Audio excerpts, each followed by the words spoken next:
up.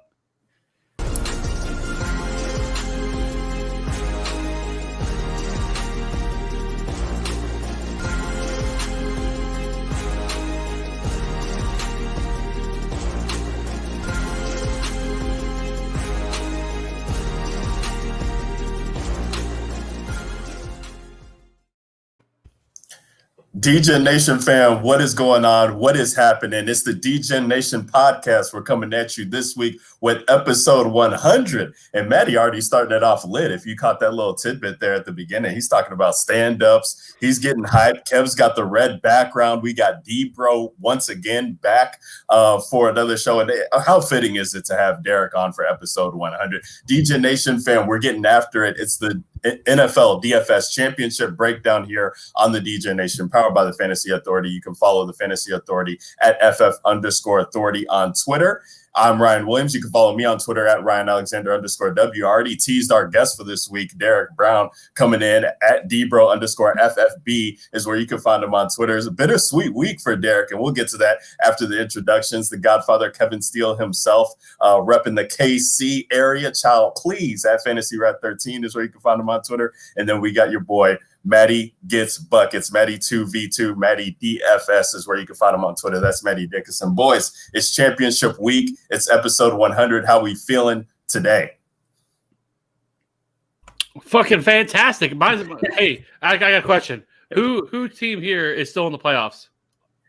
Whose team? Still in the playoffs? But Ryan's team just picked up Dwayne Haskins. Damn hater, I swear, man. Yeah, we in the news. We in the news with Dwayne Haskins. Oh, God. That ain't a good thing, baby. That ain't a good thing. Oh, jeez. Yeah, hey, Kev, though, I mean, Bill's coming into Arrowhead. You know, it's been Josh Allen. A lot of talk. The Bills can suck my dick. I'm so tired of hearing about the fucking Bills. I'm serious. I just, you start to see all this stuff, and like it's starting to feel like the Patriots now, and everybody's got to find something to try to, well, is this team better than them? Is this, now I'm starting to see, is Josh Allen better than Pat? Get the fuck out of here. Josh Allen can't hold fucking Patrick Mahomes' fucking jockstrap. Get the fuck out of here. This motherfucker had 1 year, and all of a sudden now everyone's all hyping Josh Allen. Listen, Josh Allen had a great year. Not taking nothing away from him, but Patrick Mahomes is the best quarterback in the fucking league, and there ain't nobody else. It's him, and then everybody else below him. You know it's going to be a lit show when Kevin goes full on Eminem LP, trying to drop as many motherfucks as he can within a 5-minute period. We got some Limp Bizkit, hot dog, 56 F-bombs in one song. He's wired. He's wired. Hey, Platinum Steel in the house. Oh, DGen Nation fam, it's going to be a wild one. We got episode 100 here for you guys. A lot of fun going on, and I kind of teased that it's a bittersweet week for you, Derek, just because, the Saints, Drew Brees retiring. They lost to Tom Brady. Tom Brady yet again in the conference championship, just unbelievable. But you got that news that you dropped this week about being represented FSWA, the Fantasy Sports Writers Association, there for being nominated for DFS Writer of the Year. So that's pretty special, man. We're happy to have you on for this week. Oh, hold up. I gotta throw it out here. Like, I'm as surprised as y'all are. Like, I threw my name in that ring. I did not think that was gonna happen. So I mean, I'm not trying to be humble. I'm just being real, dude. Like 9 times out of 10, did not think that was going to happen or my name was going to be called for that final table. So, dude, I'm as surprised as everybody else. I love it. I mean, I'm not going to say like after getting mentioned with it, I don't want to take it home. I mean, of course, everybody wants to win the damn thing. So, I mean, yeah. I'm loving it, man. I mean, after y'all know better than most, after the last few weeks and months, a long freaking season, a long fuck 2020. Like it's been real, man. Like that was one of those things like where that came out earlier today.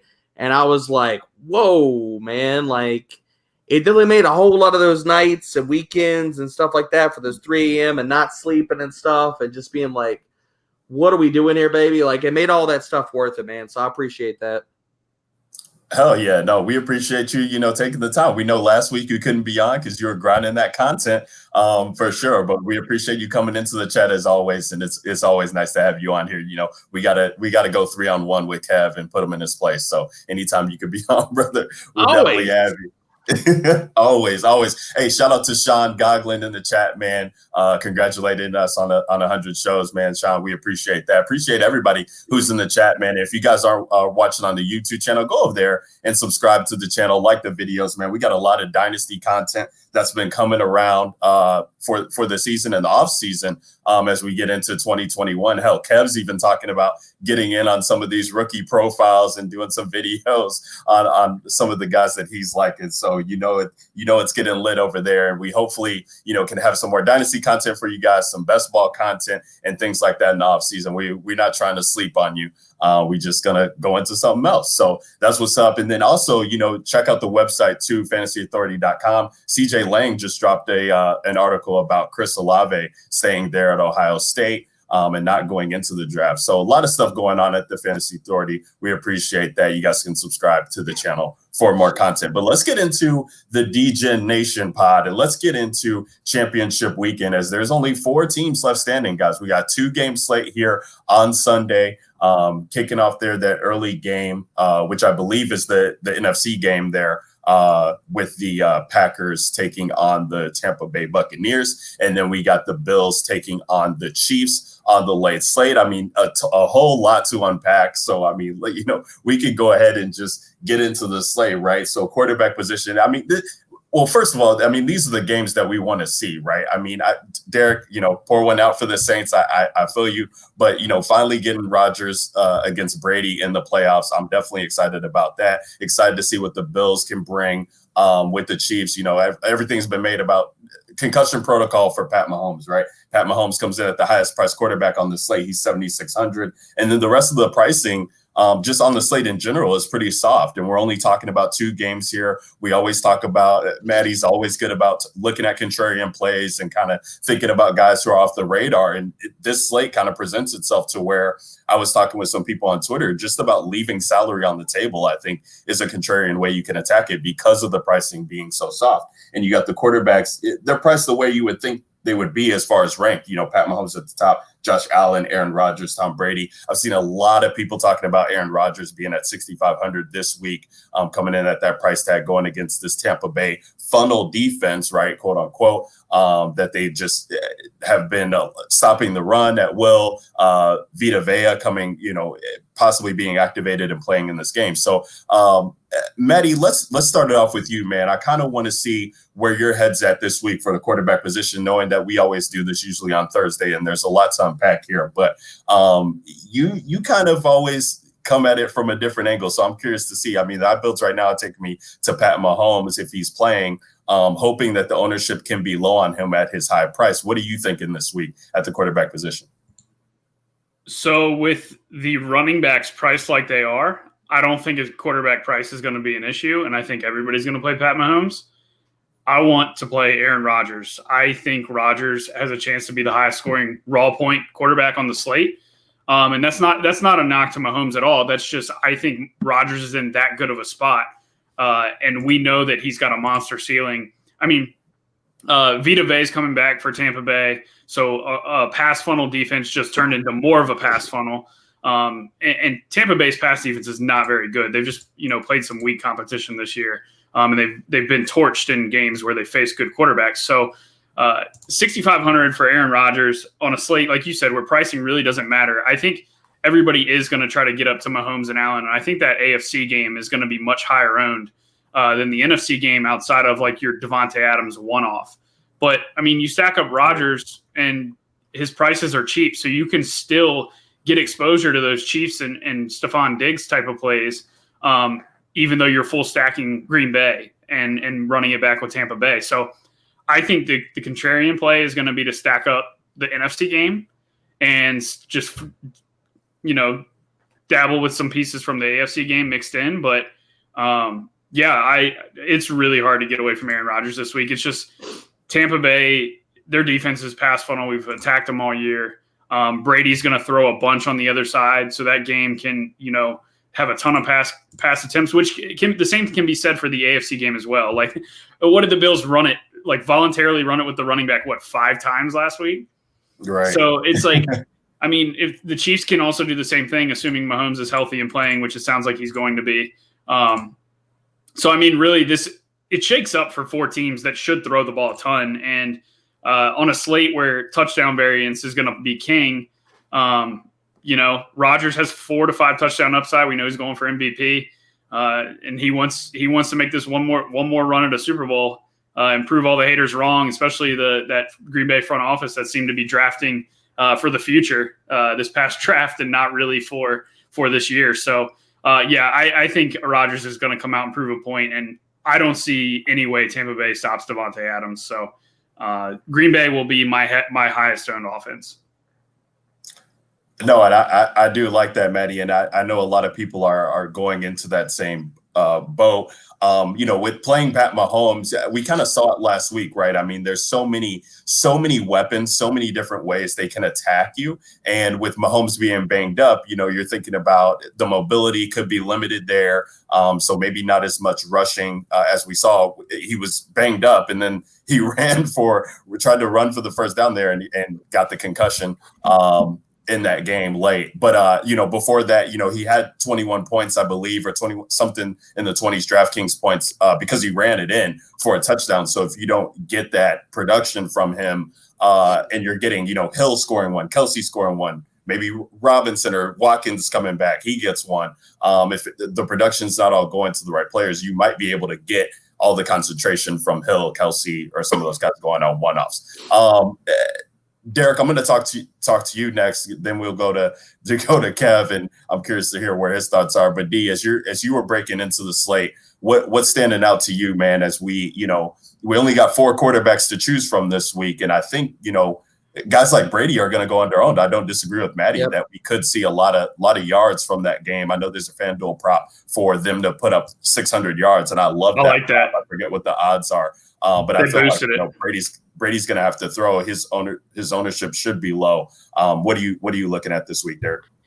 I mean, look, I'm personally running 4 teams because I want to exposure to all 4 quarterbacks this week. And my biggest question to everybody is, if you're running 3 teams or 2, or you're going single entry, who's your top 3? Like, who's the guy getting left out in the cold? Because I think that everybody's 4th quarterback on this slate is Tom Brady, and I actually really love him in this spot because you look at his last few games, like 6 out of his last 7 games, 22 points, 26, 34, 32, 26, 15, and 26. This dude has gone for 22 points in 6 of his last 7 freaking games.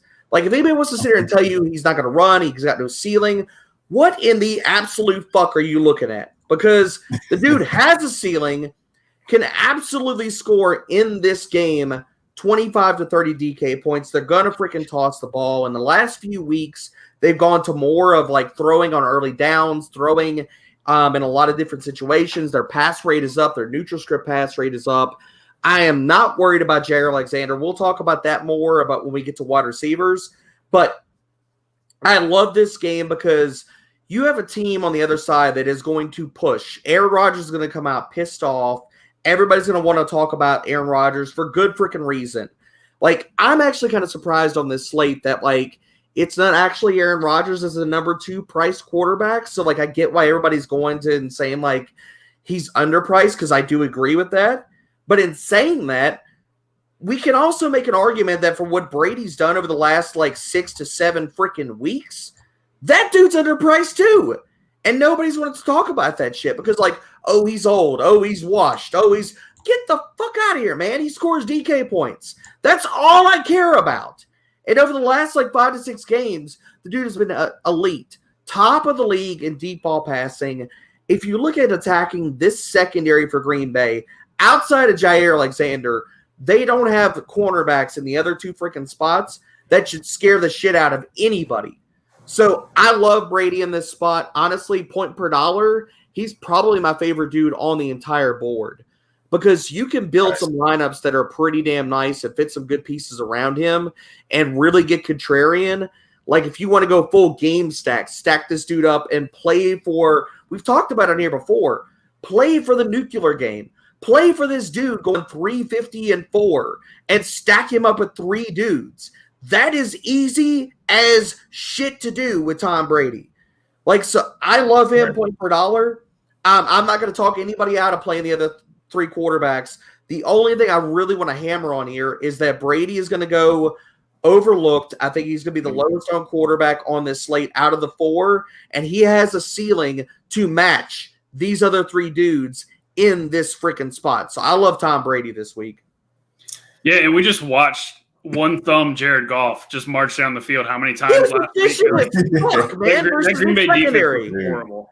Every time he got back, it was like completion. Everybody's like, oh, Jared Goff sucks ass. Okay, well, the quarterback you think that sucks ass that has one is just mowing down the field. Just cut them in half. Yeah. Cut them in half. Yep. So what in the absolute hell do we think that Tom Brady is going to do?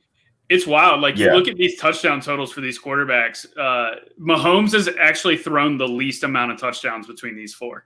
He's got 39. Josh Allen has 40. Brady has 44. And Rodgers has 50. Like, the ridiculous. 2 NFC quarterbacks are leading the 2 AFC quarterbacks in the touchdown department. My favorite 2 dudes are Brady and Allen on this spot. I think everybody's going to load up on the AFC game. But, Derek, I think it's an interesting – just before I let it jump back over to Kev, I think it's an interesting note to, like you said, play for a nuclear outcome. Yep. And I feel like people are going to – on this slate, people are going to say, okay, let me stack up Rodgers with Adams and run back like one Tampa Bay guy, and then let me get Stephon Diggs and the Chiefs guys. Why not just pick a game and just full-blown stack a full NFC game or full-blown stack a full AFC game and leave the other game off of your team? I don't think many people are going to do that. And if one game is like 45-42 and the other one's like 24-21, then you win all the money. Well, that's the other thing about it, man. Like, you play on these short slates, play for the fucking ceiling. I don't give a shit about floor. Ain't none of us playing freaking cash on a damn 4-gamer. Like, we didn't throw that out here. I don't give a shit about what your floor is on this freaking spot. I don't care. Your floor can be 3 points, but if you tell me your ceiling is 20, 25, like, why I'm going to play MVS this week? Yep. Because I don't give a shit about what your floor is. I don't care. I'm shooting for your freaking ceiling on a 4-gamer. That's all I care about. What is your 5%, 2% range of outcomes for your ceiling expectations? And if you're telling me that is through the roof, sign me up, baby. Yeah, no, it definitely is interesting. And I think even, Maddie, you've talked about it, like make sure the lineups tell a story type of thing. So if you are, stacking teams, what can you tell a story about it? We will get into it at wide receiver a little bit more in depth, but, with injury, Antonio Brown on the injury report, and there's less options to choose from to stack with Brady. I even like just taking one of the guys, like taking him and Godwin, and hoping that Godwin, has the bananas game, goes nuclear, and taking Brady. Because a lot of when I played Brady, just playing him naked, because so much production just goes across the field.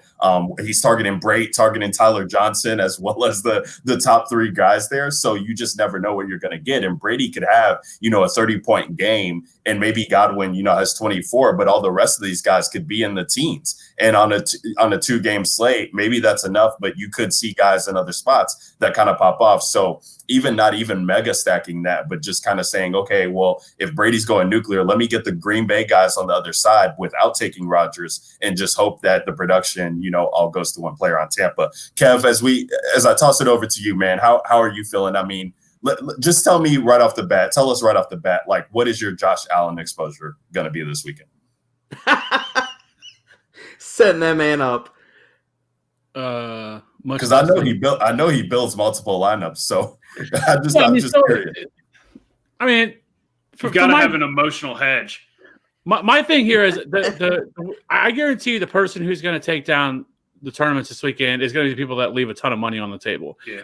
With the way that everything's priced this week, like, the pricing is so ridiculous that you can kind of do whatever the fuck you want. We don't have any high-priced running backs. You can pretty much just punt the running back position and flip a coin, whoever the fuck you want.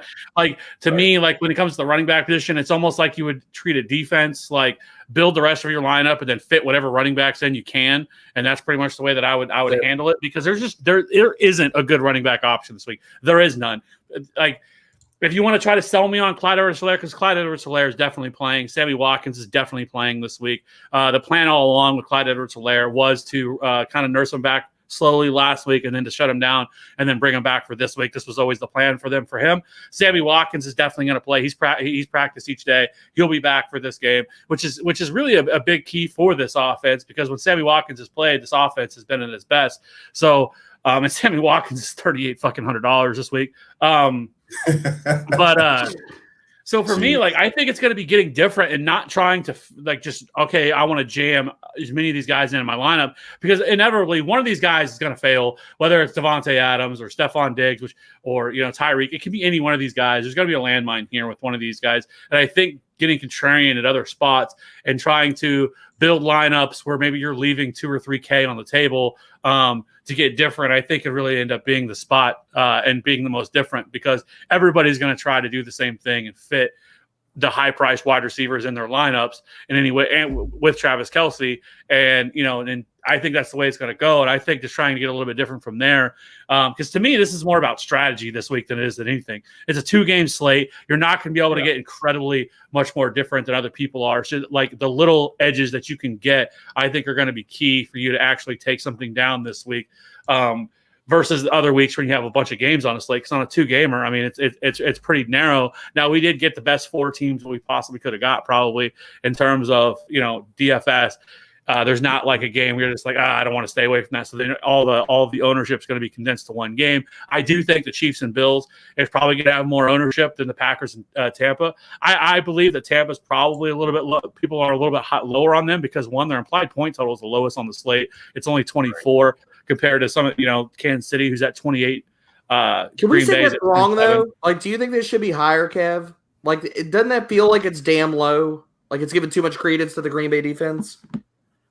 Yes and no. I will say Green Bay's defense has played a little bit better, but at the same time, I do think I think this game, it probably does end up being a shootout. They're going to throw the ball. Neither one of these teams are going to be able to really run the football. I know Green Bay's run defense isn't as good as obviously that Tampa Bay's is. You can run on Green Bay if you really want to. Cam Akers was able to, but they were just behind and they weren't able to do that.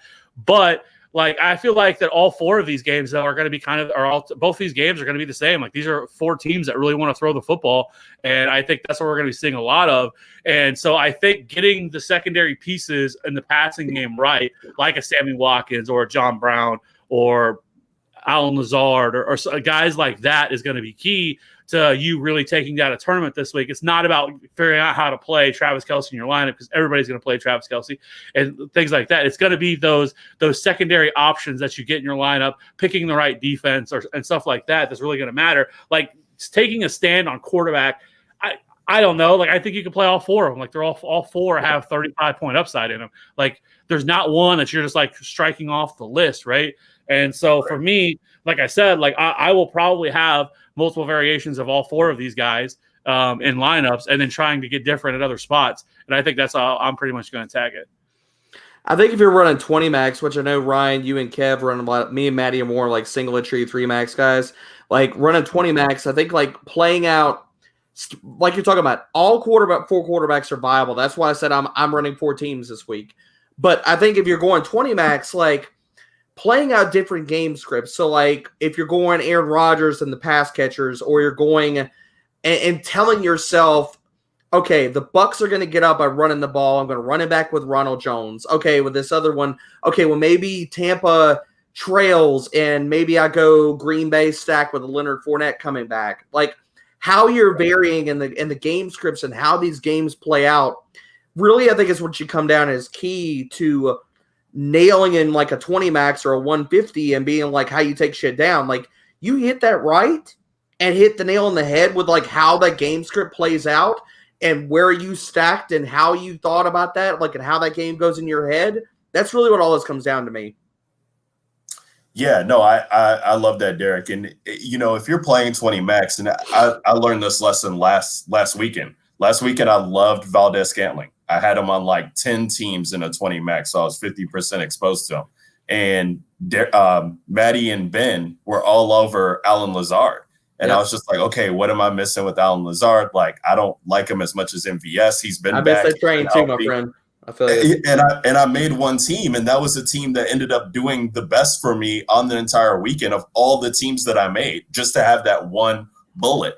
And it's okay to have that one bullet. Like I was able to make late swap to get off Kareem Hunt, play some Darrell Williams with him being the only back who was there. Traquan Smith, I loved Emmanuel Sanders, but Traquan Smith was active. He was 3,300. Like if you're playing 20 max to have these bullets, and I'm not an optimizer guy, like I love building them by hand and just kind of keeping track. But in doing that, you got to have exposure. And we're talking about a 2-game slate here. We've seen this. You were on the Thanksgiving show with us, like getting exposure to different guys in this game script is going to be key. So does anybody have anything else to say at quarterback position before we move it along here? Because I actually want to go in and skip running backs this week. I know we usually do running backs next, but I want to skip that, go to wide receiver next, and then we could go to running back and tight ends. Because the wide receiver position, I just feel like it's so important this week.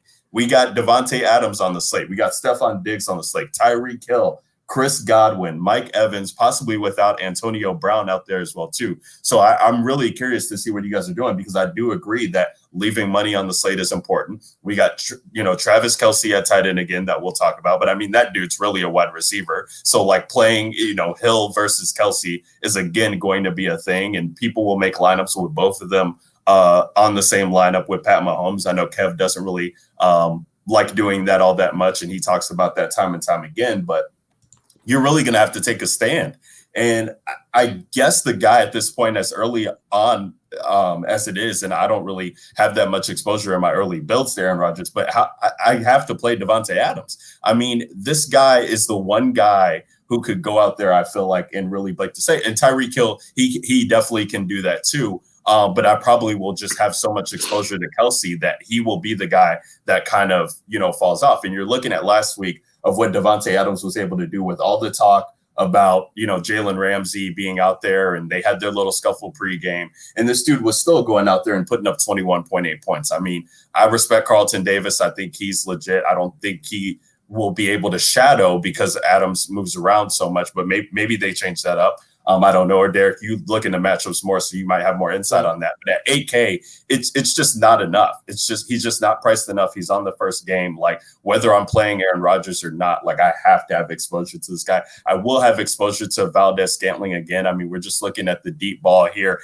And last week, Tampa Bay was getting burned so badly by Drew Brees, who had really looking at the arm string not being there. But it was there last week with Traquan hitting him deep a couple times. Jared Cook, I think, got a pass deep. And so like Lazard too, but I feel like Lazard's ownership is going to be so heavily inflated because of last week. And Valdez-Scantling last week, he had 2 end zone targets. Like, if one of those converts, we might be talking about a different story. I think he definitely will be involved. I do like getting exposure there. And then the third guy for me is I really don't know what to do with the KC guys. I love exposure because I have Pat Mahomes, but I'm just playing around with builds and I don't know. But the third guy for me would be Chris Godwin.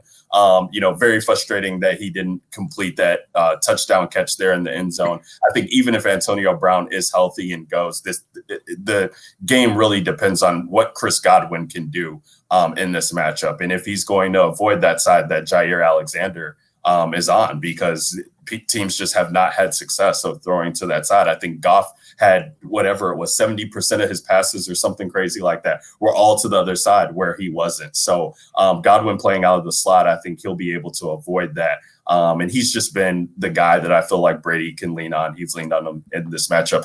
Kev, I see you nodding your head. I'm going to go with you next, man, and kind of talk to me about where your head's at with wide receiver this week as we break down this slate. Well, I think you hit it right with, you can play Mike Evans and Chris Godwin. I think those are the two that you want to go with because Jair Alexander does not move.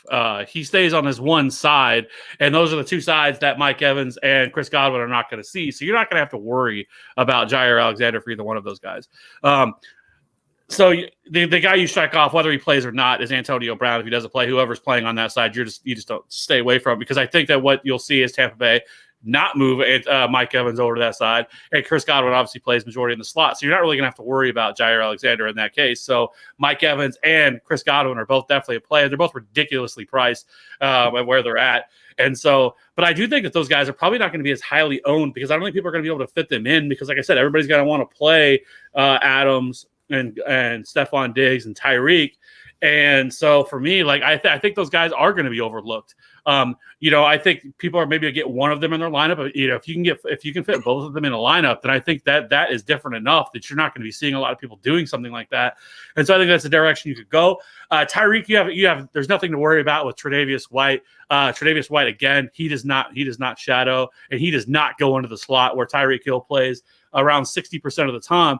And so Tyreek is, they move him all over the field. And like I said, there's no worry of Tre'Davious White traveling there. So Tyreek Hill is definitely in play as well.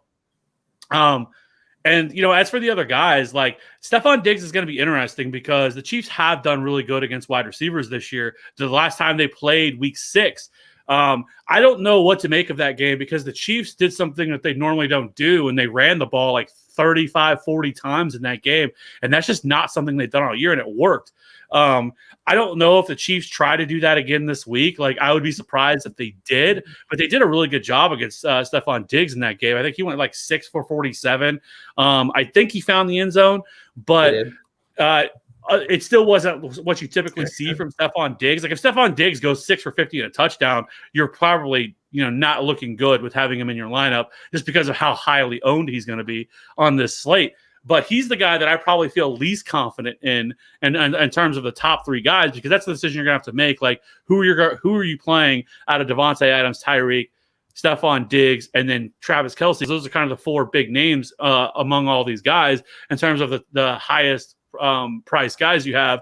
And for me, it's Devontae. I want Devontae Adams and Tyreek Hill. I think both those guys have a higher ceiling than what Stephon Diggs does, but I think Stephon Diggs is going to carry a ton of ownership and just as much as all these other guys. So I think getting a little bit different, I'll probably be less involved with Stephon Diggs. Now, in terms of the other guys, I like Cole Beasley quite a bit at his price at 4,100 in the slot. We saw last week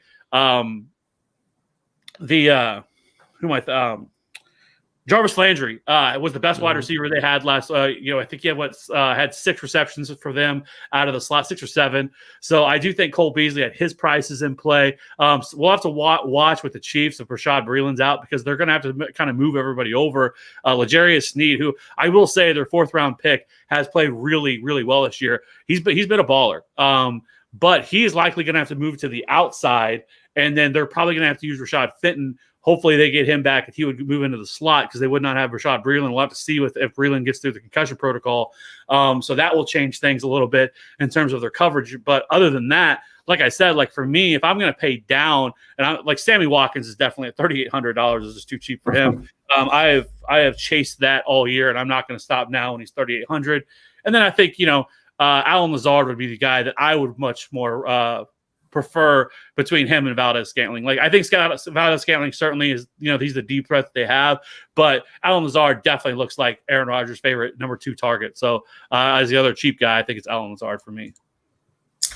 I'm going to go to you next, Derek. But Kev, speaking on Sammy Watkins, and by the way, this is a revenge game for him in some capacity, playing against the Bills there with the first team. So definitely got to throw that out. Always interested in the narrative. But Kev, if you had to project snaps for Sammy Watkins, like how many snaps is he playing?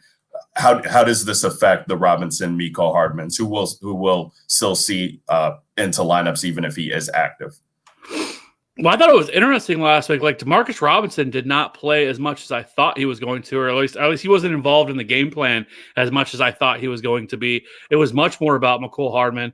And so I don't know if that was a game plan type of thing because of what they typically do, because that was something that just kind of had changed from what had happened when Sammy Watkins was out before. But I would assume that you're going to see a lot more Mecole Hardman than you would Demarcus Robinson, just because of how explosive he is, the different things that they try to do to get the ball in Mecole Hardman's hand. So if I had to take a stand on one of them, it would be Mecole Hardman would be the guy that I probably would go with. But like I said, like Sammy Watkins changes the complexity of this entire offense because of the things that they ask him to do. He is much more of the underneath guy, and he is such terrific yards after the catch. Like, he's like a running back when you get the ball in his hands. And so that's kind of the things that they look to do with him. And I think that could open things up more for Tyreek Hill over the top. But like I said, like for me, it's just Sammy Watkins is ridiculous at 3,800. Like, that's just, I don't fucking get it. No, I couldn't believe that either, even with him being questionable. before this even was all going down. It's crazy. D, bro, talk to us, man. How are you feeling about this slate? What are you doing, man, with your exposures? I mean, look, I could sit here and craft you a narrative that all these top three dudes like Adams, Hill, Diggs, all those guys are in play. That's the obvious. It's the easy thing to say in this slate. I really just want to hammer on Mike Evans in this spot, dude. Like, people are going to go to Godwin. People are not going to touch Evans. And I think it's wrong. I think it's really, really, really damn wrong. Because if you look at Jair, for all the reasons that Kev talked about, you look at his season. He is shadowed 5 different times during this season. One of those, yes, was with Mike Evans. He followed him on 76% of his routes, 1 target, no catches, no receptions, no touchdowns, nothing versus him. Ever since week 8, dude has played on one side of the field, 2 snaps on the opposite side of the field. So the other thing that needs to get thrown out here is in 3 of those 5 games where he shadowed, Kevin King was out. Kevin King is going to play this game. I do not think that Jair follows him. I do not think he shadows him. I think that Mike Evans, everybody and their mama is going to want to play Chris Godwin. I want to play all the Mike Evans. Like right now on my dummy lineups, I got 3 or 4 Mike Evans. I think Mike Evans can absolutely smash here. He owns the red zone role. Like literally, Tampa gets into the red zone. It's Evans and it's Gronk. And that's it, baby. Like, right. Godwin, everybody wants to go to him. And look, Chandon Sullivan, you can beat him in the slot. I'm not saying that you can't. But if I'm prioritizing one guy in this spot as a one-off, give me all the damn Mike Evans. Like, his price is ridiculously stupid at $5,800. Like, he has had all of these ceiling games, and very few of them has he like scored and gone above 100 in the last few games at the same time. Like, if you were to look back over his last few games, he had 100 versus Washington, no touchdowns. He scored 20. ATL, he didn't do very much. He got hurt. He was on his way to a monster game in that one. Versus Detroit, 181 and 2. That is literally the ceiling. Like, Evans could go out here in a game they're going to push the ball, and if everybody's like, I'm worried about Jair shadowing, dude, I'm not at all. I don't think that shit happens. I think that he has moved around the entire formation. Jair is not moving around the formation. I love, love, love Mike Evans in this spot. And staying on Tampa, I don't want any Antonio Brown. Like, I'm fading him hard this week. We have seen when they've gone more 12 personnel, the guy, even if he plays, like, I don't know if he even plays this week, but even if he does play, I am going to be severely underweight, possibly full fade Antonio Brown, because the one guy that has lost routes when they've gone more 12 personnel, or in other instances when they've been down, when they've been up, Antonio Brown is the dude that comes off the field. It ain't Mike Evans. It ain't Chris Godwin. It's Antonio Brown. He loses snaps to tight end personnel and Scotty Miller. So if you're talking about he's banged up, I will happily have no Antonio Brown this week and be totally fine with it. I like John Brown, but to Kev's point, I think that my John Brown versus Cole Beasley exposure is going to immensely be affected by what happens with Bashaud Breeland this week. If Breeland is in, I'm going to be more on John Brown because I think that John Brown can beat Breeland on the outside. Breeland has been pretty well. Like, he's played really good football, but the dude has also given up 5 receiving touchdowns this year. On the season, those 5 receiving touchdowns have come against Nelson Aguilar, Mike Evans. He gave up 2 to Tim Patrick and 1 to Mike Gesicki. So it's not like it was all of these uber elite guys. And what we saw out of last week, they wanted to get John Brown involved. That was definitely a thing. So I really want to be big on John Brown this week if Breeland is in. Now, if Breeland is out, Cole Beasley scored last time these two teams played. And the funny thing that when I was looking at both these games, do we realize that both of these are rematches, but both of these teams played each other back in week 6? Like, when we're going back and looking at game logs, like, it's the exact same damn week, so all we're seeing is, like, time vaulted forward. But anyway, funny side note, I thought, like, when I was looking through game logs. But with Cole Beasley, I think L'Jarius Sneed is legit. I think that he has played out of his mind as a damn rookie. I do not want any part of that. So, like Kev is talking about, if Breeland is in, I want to be heavier on John Brown. if Breland is out and Snead is going to go to the outside, and you're talking about Fenton is in, that's who Beasley beat last time for the touchdown. So I think that I want to be heavier on Beasley in that spot. So some of this is going to come down to like the inactive reports and where my exposures go and some of those final builds. So it's an interesting note. Now, I think that when we're talking about going down to the very bottom and getting some of these guys, because look, I've been on this podcast. We've smashed guys that have been like freaking 4%. Maddie was all over Traquan last week. Dude was 1 to 4% owned on a small slate. Like, give me all that damn action. So merely my thing is, who is the damn dude that's going to be sub 5% this week, and he could smash like a motherfucker? People are like, whoa, where did this dude come from? And the two guys that are hopping out at me right now are MVS, because I think everybody's going to go to Al Mazard. And I think if you're chasing ceiling, Jamel Dean on the outside could be beat by speed, could be beat by double moves. If MVS captures a ceiling in this spot, obviously Rodgers is going to go nuclear. The other guy that I want to bring up here is Isaiah McKenzie, because Gabriel Davis has not practiced this week. And if we're looking at that one dude that has like a high equity as shit role in this offense, Isaiah McKenzie, when he gets targets, they are literally like almost 30% of his targets or touches this year has come in the red zone. That dude is money. He runs most of his routes out of the slot. If they go 4 wide, now I was on this last week and I was talking about Gabe Davis. He got banged up. Didn't happen, but you saw 4 of his targets. One of those is in the red zone, and the other one was a damn end zone target. So it's a high equity role. You could look at like last week, and Gabe Davis ran 13 routes. Isaiah McKenzie ran 7.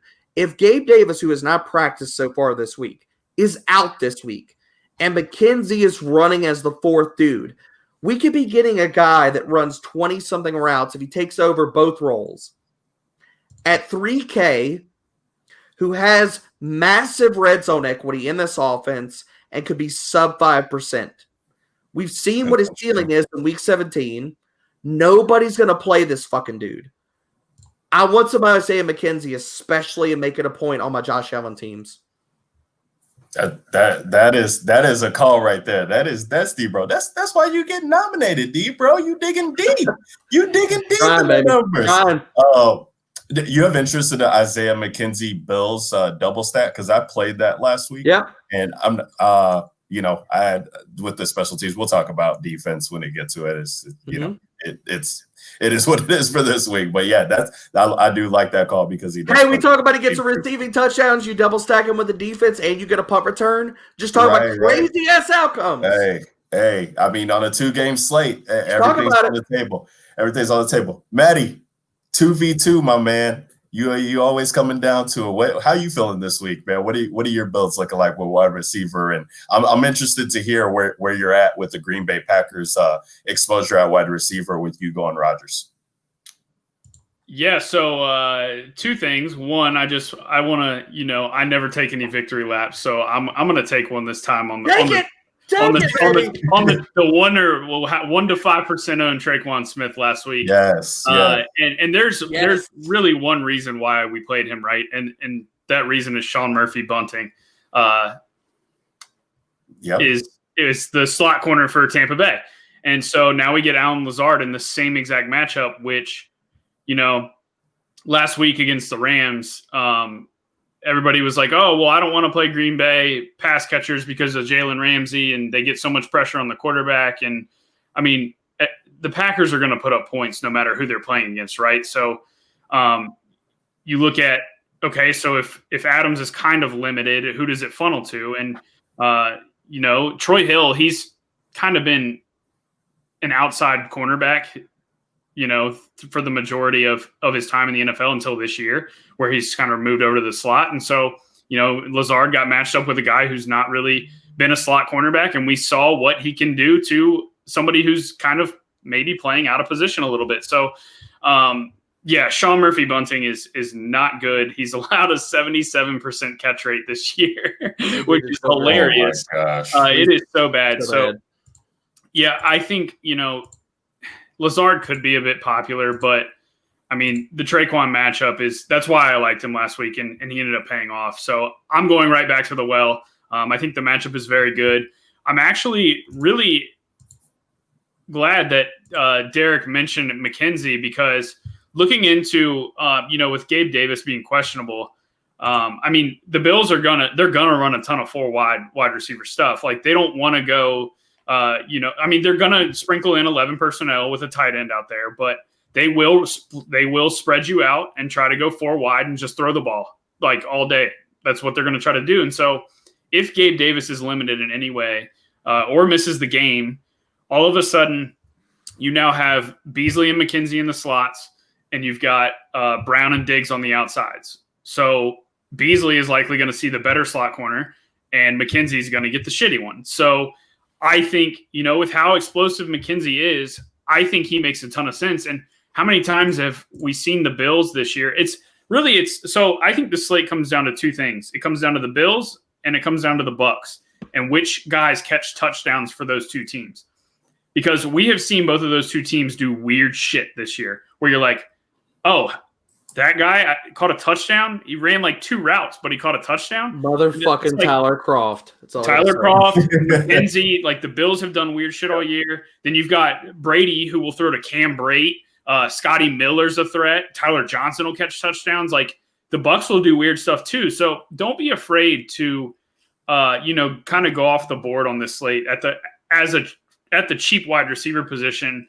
I don't really think, outside of McKenzie, I don't think Scotty Miller or Tyler Johnson really have the ceiling that Traquan had. McKenzie could get there because he really does have 2 touchdown upside. So he is a bit of a home run player. So I think McKenzie's definitely got the most upside, but I wouldn't sleep on Scotty Miller either, especially with Antonio Brown banged up. I know you guys mentioned that, that Mike Evans kind of stays on his side and Jaire plays on the other side, but I still think, Miller can get open. Brady has trusted him this year.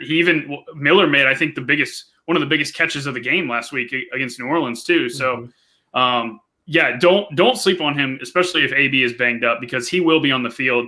And I can see it now where Miller's got like 4 catches for 40 yards and a touchdown, and he's on the optimal team because he scored 15 points. So, I think he's interesting. And again, like, just to say the same thing you guys said, I don't need to harp on the guys at the top. Like, Diggs, Hill, and Adams are all great plays.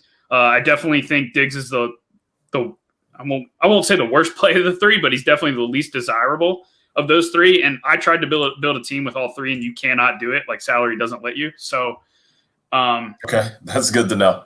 yeah, like, even playing with Brady and the cheapest defense, like, you have to play guys who really don't play, and it's just not really possible, and it's not optimal. So, you're gonna have to pick probably 2 of the 3 if you're playing Kelsey. I guess you could play those 3 if you're not playing Kelsey, but I don't know who's not going to play Travis Kelce when there's not really anybody else. People that want to burn their money. That's all I say. So you're right.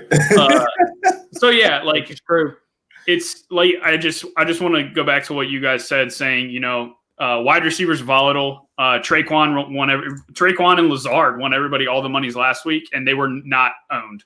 So just force yourself to kind of get uncomfortable at your wide receiver 3 position and play somebody low owned that has touchdown upside, because on a 2-game slate, right, touchdowns matter, because, there's not going to be many guys who go for 100 yards, but there are going to be guys who score touchdowns, and the guys that score touchdowns are going to make the optimal lineup. So go touchdown hunting for a cheap wide receiver. And I think that, McKenzie makes a ton of sense in that regard. And Alan Lazard, I love him. And Sammy Watkins is another guy. He's like, I think he's 3rd or 4th on the Chiefs in red zone targets this year and hasn't played half the year. So definitely another guy that could catch a touchdown. So you ready for Equinemius St. Brown to catch a touchdown this weekend? Hey, that could happen too. Dr. Rogers teams. I won't play him. He played 11. He played 11 snaps last week, or ran 11 routes. Didn't you play him on Showdown when he caught a Showdown touchdown? Yeah, I thought so. That whole low 4K, high 3K range is where I think is like going to win or lose people money. And like, that's like getting that shit right, I think is going to be what ships people the money this week. Like John Brown versus Cole Beasley versus Lazard and MVS. Like those 4 dudes, I think picking the right 1 or 2 or however your builds go and nailing one of those guys is really what this slate comes down to. If we're going to boil it down, because as Kev was talking about, I don't give a shit about the running backs. It's really who the hell fits in after. I'm going to go all the wide receivers because I'm playing a wide receiver in the flex. Yeah, absolutely. If people are going to talk about playing 3 running backs, have fun, baby. Send me head to head. I'm all about that life because that is ridiculous. Yep. You are burning your damn money. None of these 3 running backs, like literally you're just hoping to get 12 to 15 touches. I want as many damn wide receivers as I possibly can get into a lineup. And I feel like that 3,900 to about 4,300 range is the decision points that are going to make or break people this week.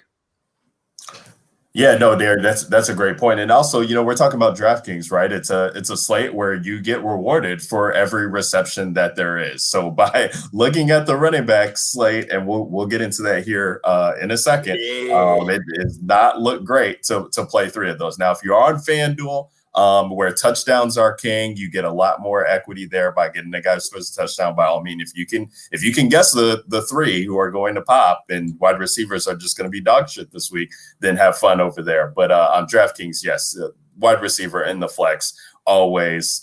That's just what you have to do, especially on a slate like this. Maddie, you gave us your rankings from the top. Derek and Kev, I want to hear what you guys think about the top 3 guys and how you would rank them. I guess not as far as what points are, but maybe what your interest is to them in Adams, Hill, and Diggs. Derek, how would you rank those guys for you as far as trying to get them into a lineup this week? Hill's number 1. Hill's number 1 for me. He carries. Wow. Really? Really? I can't believe you're that damn surprised about this. I think that Davis is going to follow Adams. I think that matters. He shadowed him. It was 65 to 70% of routes. I'm not worried about Carlton Davis. We saw that dude shit his pants, and that's what Traquan Smith went for the long one last week because he totally blew the coverage. So as much as he wants to shit talk about Michael Thomas, who's playing on a bum ankle and a broken damn shoulder, and he was like, "Oh, I shut him down." Dude, you got your ass burnt. And you're the reason why the Saints got a long-ass trick play because you sucked ass on that play. So as much as you want to talk shit, let's get the full context about how you played about that whole damn game. So I'm not worried about Adams. Really, it comes down to fitting Adams in my builds because – and that's exactly why I want to play him. I'm not against it. I'm really, really not. My whole thing about with Hill is I am not worried about Tre'Davious White. I'm not worried. This game is going to play out immensely different than the last time these 2 teams played. Both of them ran the damn ball because it was like a fucking monsoon out there. And basically, it was horrible conditions. Both of these teams are tied for 4th in neutral script passing rate. They are going to throw the damn ball all freaking game. So everybody that wants to play Travis Kelce, I don't think they're going to play enough Tyreek Hill. And I want to prioritize Tyreek Hill on this slate. I think that Adams has a 40-point ceiling. He doesn't have a 50-point ceiling. He has a 40.4.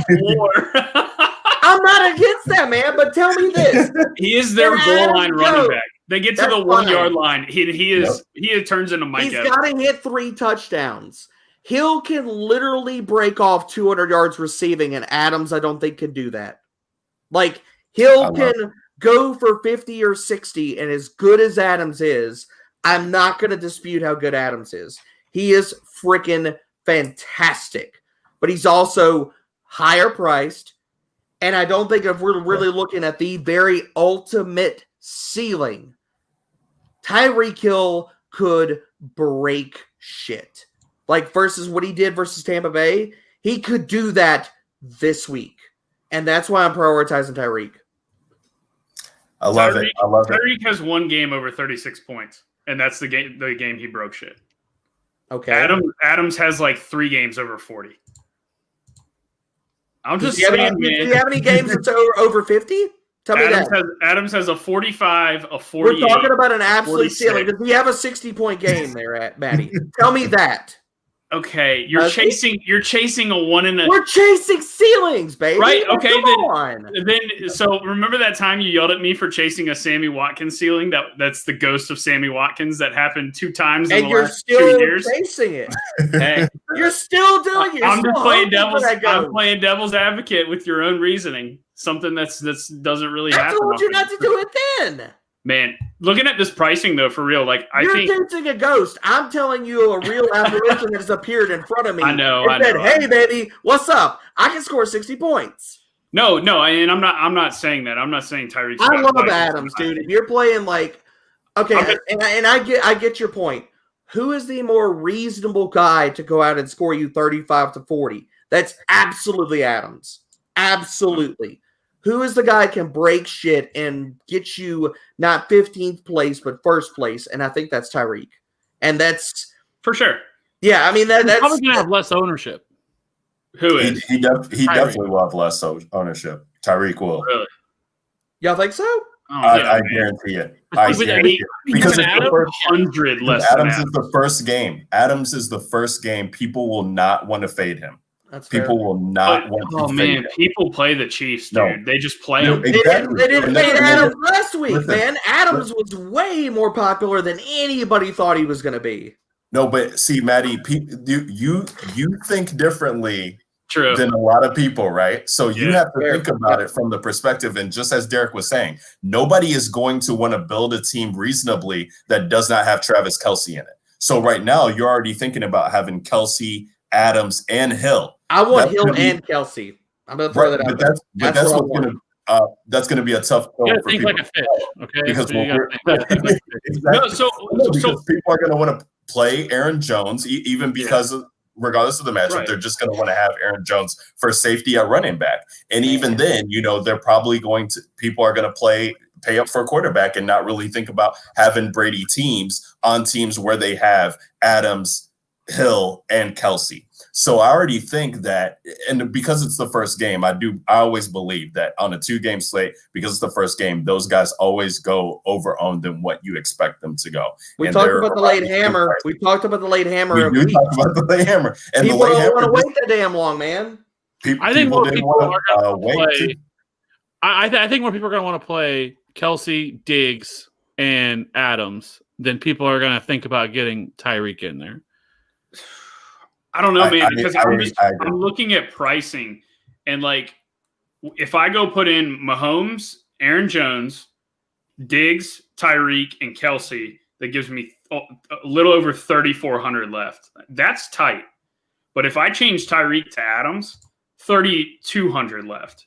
That's even tighter. And there are no punt defenses to say, okay, well, let me just punt a defense. Like the lowest defense is 2,700. That's like, if you're playing Mahomes, though. What does that look like if you're playing a lot of Josh Allen? Mm-hmm. I mean, then it goes back to 3,400 with Adams and 3,600 per with Tyreek, and you still have to play a running back that costs 4,500. Like, I think pricing is going to get a little bit tighter than we think it is. But I don't think that people are going to play Aaron Jones as much as you think people are going to play Aaron Jones, because I think people are going to see that Tampa Bay has the best run defense. I think a lot of I don't think that he is going to be the highest price. Like, I don't know, man. They played him let's move it over to running backs. Do y'all really want to play Aaron Jones in this spot? Because I mean, look, no. Well, here, let's do this. Let's do this. Before we get to running backs, let's do this. Shout out to TN. It's the 100th show. It couldn't be a 100th show without TN getting to the chat, man. Send us a super chat there. We appreciate that, TN. Appreciate the love. He's asking, and Kev, you can kind of start it off. We didn't get your rankings, but if you want to kind of do a 3 for a trifecta here and answering TN's question about which kicker does Kevin see bringing glory to his team and the nation in general. So kickers this weekend, Kev, that's all you. You can talk about the rankings of the 3 wide receivers, and you can kick off running backs if you want to. So I'll leave it to you, Kev, the Godfather. You let us know how this is going. We don't talk about kickers on this fucking show or any fucking show that is TFA. It's a super chat. It's a super chat. Listen, We don't fucking talk. If it ain't Harrison butt kicker, we don't talk about it. Okay, that's it, Mister. I can't kick a fucking extra point. But Can we Butker. You're going in on the kicker, man. Can we talk about how Kansas City and Buffalo is going to come down to a field goal, and the rookie kicker for Buffalo is going to have to try to kick a game winner or something? He's going to shit his pants. Big balls fast, baby. in Arrowhead, Big balls fast. In Arrowhead. And you better hope Andy Reid don't got no timeouts left either. Because that's ice, baby. Man. Listen, the wide receivers, to me, like I said, the top 3 wide receivers come down. It's to me, I am prioritizing Devontae Adams and Tyreek Hill. If I had to rank them, I probably would rank Tyreek Hill at 1. And then, but it's super close. It's not that far. I'm gonna have both of my lineups, all right, because I'm just punting running back. I don't give a fuck about running back. So I'm gonna have a combination of the 3, but I'm gonna have the majority of Tyreek and Devontae Adams is where I'm gonna commit on that. But in terms of the running backs, though, like. It's just fucking Clyde Edwards-Helaire and fucking Devin Singletary or fucking Leonard Fournette and just fucking log out. Like that's what it is to me. And I just don't think there's enough to talk about because the only good matchup we really have is on the Buffalo side against Kansas City because Kansas struggled to stop the run, right? But Buffalo doesn't fucking run the football, right? Yep. They had one rushing attempt in the first half last week. Okay, like they just don't run the ball. So unless they're going to do something completely different and go away from what they've done all year, it's Devin Singletary could be involved as a pass catcher. Like he's still out there. I think he played a ton, pretty much all of the snaps. So maybe he could get a little bit more involved, in the game plan. But other than that, like that's what you got. And then you got Aaron Jones going against one of the worst, one of the best run defenses in all of football, if not the best. I know the narrative is still out there that they give up a lot of receptions and everything else, but they limit that opportunity. Like they're not out there just getting gashed in the passing game by running backs, right? Like they do give up a lot of receptions, but they've done a really good job, especially with Devin White back and everything else, of limiting production as a pass catcher in terms of the volume, right? And so I don't feel great about Aaron Jones, and so then okay, what else do we got? Clyde Edwards-Helaire, I 100% think he's going to be back. How much does he play? And that's another good question because Darrell Williams earned himself a role here, and Darrell Williams is definitely going to play. And so Clyde Edwards-Helaire, Kev, can you play Darrell Williams if CEH is active? That's my big question to you as the Chiefs guy. I think you could because of what we're talking about. Because I think he probably plays 40 to 45% of the snaps, and I think he's the third down back. Is there any chance that CEH is a ghost active? Because right now he's been limited. His practice reports are better than they were last week. Could Darrell still lead this backfield this week? Because you're dialed into KC, so I want to get your take on that shit. It's certainly possible, but everything that they said and have said since was the entire plan last week was always to bring him back off and to have him practice and then to rest him. And then there was no chance that he was going to play last weekend. That was always the plan for them. And then to have him ready for this week. And that was the plan. And so they said last week that he looked good in practice. I think they're just taking it easy with him and not wanting to rush him back. And I think so now, I think you probably expect him to come in at that 55 to 60% probably of the snaps, where all the rest of it's going to go to Darrell Williams. Le'Veon Bell, I think, is going to be inactive. Great. He's been LaShawn McCoy. Please make him inactive. Yeah. He is terrible. So we don't have to worry about that. He's got a knee injury too. So, but I do think Darrell Williams is still an interesting play, because Clyde Edwards-Helaire is going to carry most of the ownership over Darrell Williams. But I do think Darrell Williams is definitely going to have a role. And it's much more similar to probably Leonard Fournette and Ronald Jones in that capacity, of where they're going to split the touches out of the backfield. And so, yes, I definitely think Darrell Williams is still in play. And that dude, has shown he's got a lot of juice in the tank. And 2 years ago, back whenever it was Damian Williams and him, they had no problem then giving him opportunities, touches out of the backfield. They like Darrell Williams a lot. And so I definitely think that even if Clyde Edwards-Helaire is going to play, I definitely still think Darrell Williams is in play in terms of and GPPs. Yeah, I love Darrell Williams this week too. He just looked fucking good last week. Like, he looked fucking good running. Looked like his first name was Damian to me.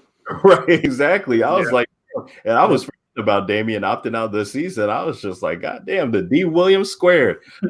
They got some guys there, but no, I do. It is interesting to see because I feel like if CEH is active, that just lowers him immensely.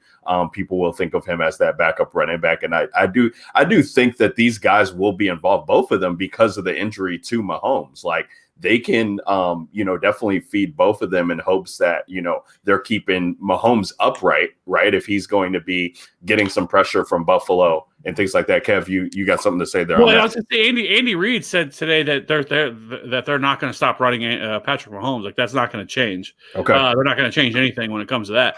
To me, it was ridiculous. What are you doing an option with him? Like, tell him, look, motherfucker, you're pitching it every time here, right? Don't fucking run it, right? Right. But like the thing is, like people keep talking about, he did not have a concussion. They've said he did not have a concussion, but I can't remember I'm not a fucking doctor. What they called it, basically, either they hit him at the right spot on his neck and it cut off circuit of the brain or the cut off blood to his brain for a second, and then that's why whenever he went to get up, it was like he got knocked out, and that was the problem. And that's it was the equivalent of him holding his breath. It was a vagal response. Yeah. Right. Yeah. And so like he did not have a concussion. Like if you look they've since like the people put stuff out, like he never hit his head.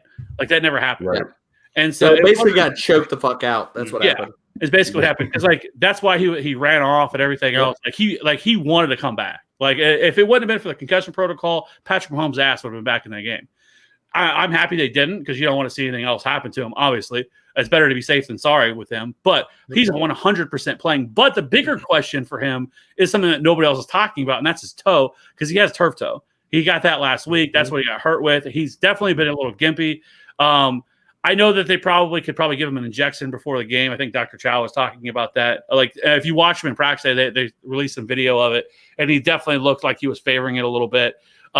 So he may not run anyway because of that injury and stuff like that, and to stop that, because obviously turf toe can hurt like a son of a bitch and limits your cutting ability. But he's a running back, so it's not, or he's a quarterback. He's not fucking Lamar Jackson, so it's not that big of a deal. But that is something to keep in mind with him. No, well, definitely. you saw some of those like different passes, like especially the stuff that he was throwing towards the sidelines. Before he even went out, he was sailing some of those easy passes that he usually just nails right on the money too. So it's definitely something to monitor, even not with his rushing ability, but like we're talking about just general accuracy and stuff too. Yeah. No, yeah, it's going to be interesting to see how KC tries to attack Buffalo. Maddie, and speaking of the Buffalo situation with the running back, I mean, easy fade last week from Devin Singletary. This team is passing the ball 73% of the time. I mean, that's all they do is pass. I can't play this guy. If he scores a touchdown and he ends up, being an optimal, then so be it, because running back is just so brutal this week. But I can't put my heart on dollars on the Devin Singletary. Maddie, how are you feeling about the running back position this week, and what are you doing with your builds? Well, to quote our good friend Derek, who's the one guy that can break shit? Aaron Jones. It's Aaron Jones. And just like you guys said, it's an awful matchup, and everybody's going to see that. That's going to be on all the sites that do content. Don't play Aaron Jones. The Tampa Bay defense is at the top of the league in every metric against running backs. Like, don't play Aaron Jones. Don't play Aaron Jones. Well, you know who else was at the top of the league in every rush metric that you could possibly look at? The Los Angeles Rams. And Aaron Jones was 1 yard away. I know we were all rooting in our chat. We played Aaron Jones last week. He was 1 yard away from a 100-yard bonus, and he also had multiple touches inside the 5 or 10 yard line where he could have turned them into touchdowns. But I will say it is annoying. It does get annoying when you play Aaron Jones and Jamal Williams gets a lot of the goal line run and gets the hurry up work. But Williams and Dillon are a bit banged up. I think they both end up playing. But Aaron Jones is their guy, man. And 6,500 is not easy to fit him in, especially when you look at Diggs is 7K. Tyreek is 72. Travis Kelce's 8K. Devontae Adams is 8K.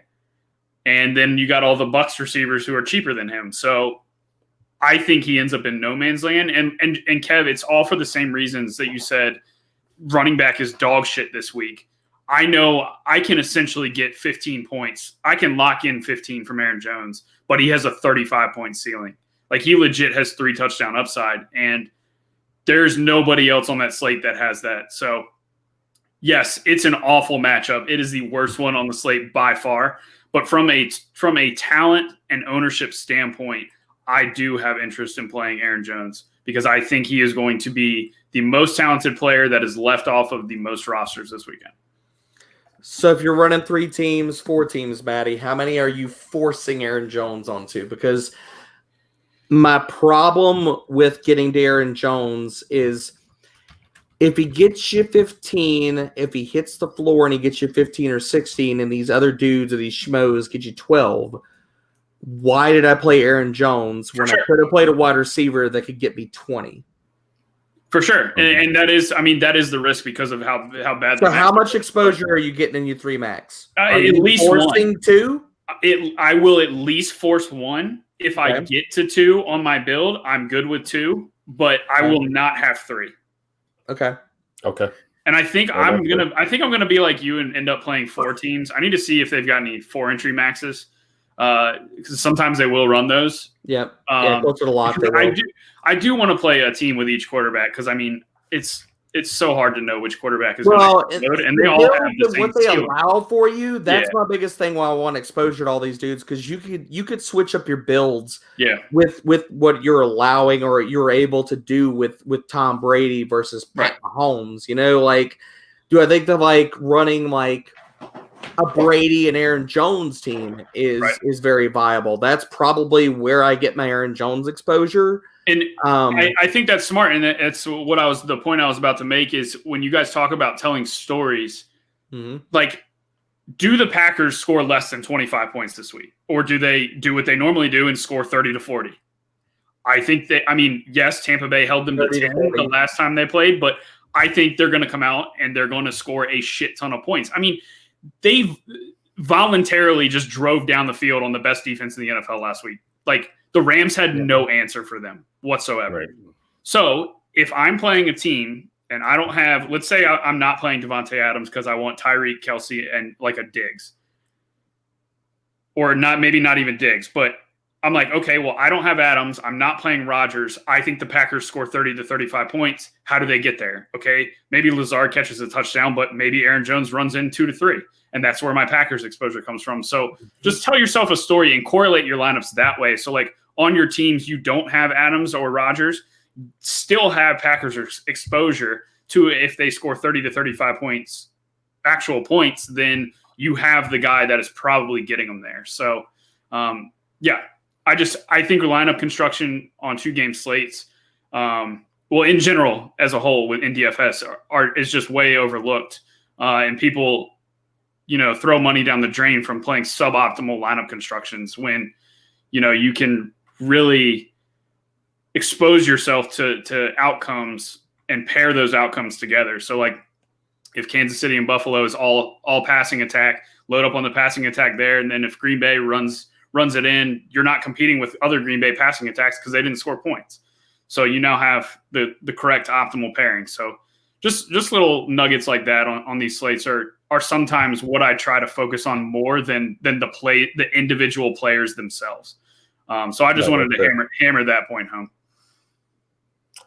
Yeah, it definitely makes sense to have exposure to Aaron Jones, even if you are building those limited teams, because he plays in the first game, and it's going to be really hard to tuck yourself into, how do you get to 30 points from the rest of these guys, especially with Ronald Jones being in the mix there for Tampa. Exactly. Is Fournette a good play?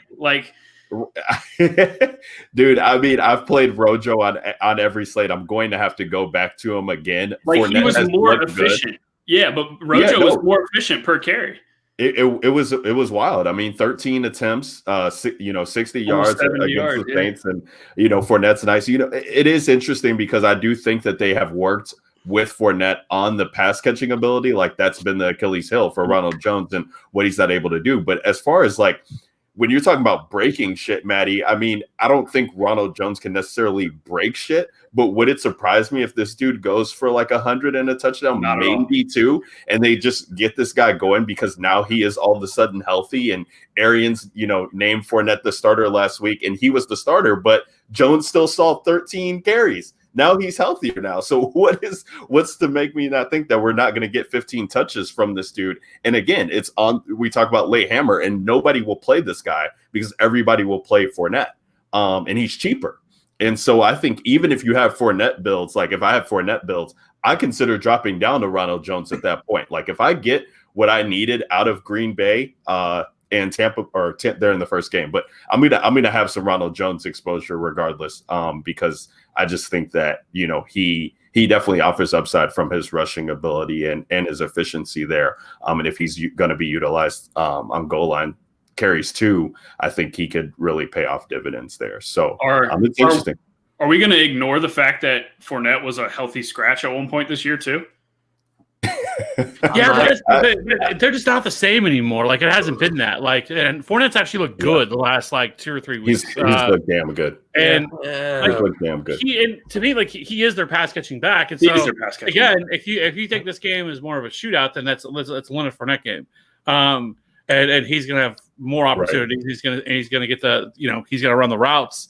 And if they fall behind, then you could pretty much just cancel Ronald Jones out completely. For sure. And so that would be my only concern. And I mean, Ronald Jones is still banged up. I mean, he limped off the field last week against the Saints, and he has been, I think, limited in practice this week. So he is still not 100% for sure. And if they are going to be behind, if that is kind of what you would think, then I think that's where it kind of comes down to as what you would think on that. To me, I think the biggest wild card, I'll be interested what ownership comes in at, but I think Clyde Edwards-Helaire could end up being the biggest wild card on this slate. We've seen the Chiefs in the past really utilize running backs as pass catchers, and I think we could see some of the stuff that they've been wanting to do, like much more like Damian Williams, where wheel routes and stuff like that with Clyde Edwards-Helaire. Clyde Edwards-Helaire has been utilized as a pass catcher this year, and I think he could end up being actually the key to this entire slate. Like I think he could drop 30 fantasy points. Like that is in the range of possibility. We know this Chiefs offense gets different from time to time and will spread the ball out and who they give the ball to. And so I do think Clyde Edwards-Helaire could end up being the make or break guy on the slate. Or looking back saying, fuck, I wish I had more Clyde Edwards-Helaire. I like that, Kev. I mean, again, coming back from injury, hard for people to want to play guys like that. D-Bro, as we round out running backs, man, how are you feeling as we've talked at length about these guys? But curious to see where your head's at as you're getting to builds here with your Hill and Kelsey teams. I think all these running backs, like all these backfields, look really, really comparable. Like outside of the Green Bay backfield, you see and to Kev's point, could CEH be the dude, or could they just run it like Tampa Bay could run it? Could CEH be the early down guy and Darrell Williams takes up the passing game work, and we see a similar split there? I don't know, man. These backfields, it really comes down to what story you're telling with your lineup builds. I think that Ronald Jones and pairing him with the Buccaneers defense is a really interesting contrarian build, because I think people are going to go with Fournette, and for good reason, for all the pass down work.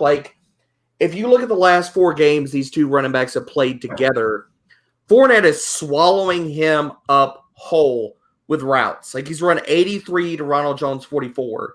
But if we talk about a scenario where the Buccaneers get up early, and they do that by running the damn ball, and you stack that with the Green Bay passing attack, could Ronald Jones, the Buccaneers defense, get there in a game stack even with Green Bay pass catchers? Yes. I mean, we've seen that in numerous things, over the last few weeks. Stacking a defense in the same game stack. Just because they score a shit ton of points and stuff like that does not mean that, the game script can't go. That, these builds for a passing attack with a running back and the defense on the other side can't hit the optimal. That can absolutely happen. So if I'm playing Ronald Jones, I want to pair him with the Buccaneers defense. I think he's a really interesting play because as better as or more improved as the Packers defense has been since about week 8, week 9, they're number 1 in red zone rushing defense. But teams can still, if they want to impose their will and run the damn ball on them, they still have had the ability to do that.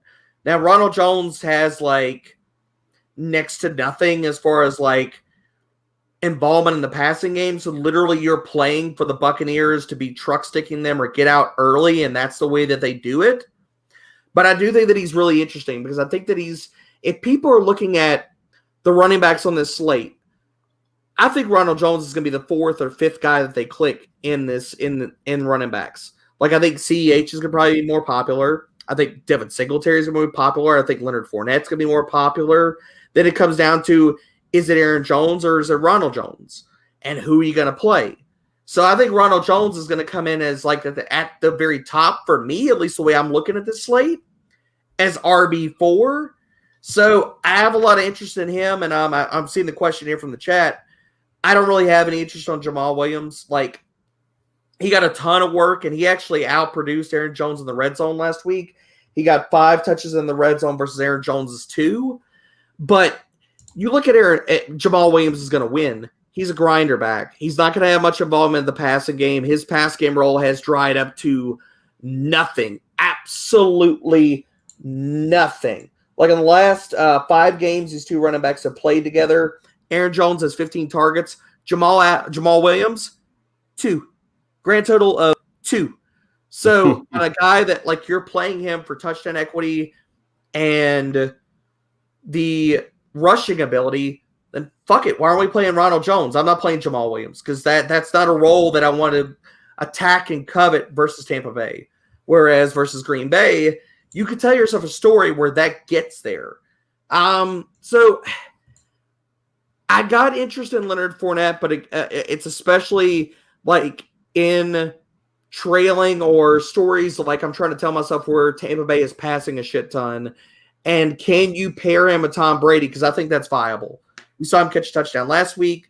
I think it's viable if we think that they're trailing in that sense. So like we're talking about, am I probably going to get some exposure to Aaron Jones? Sure.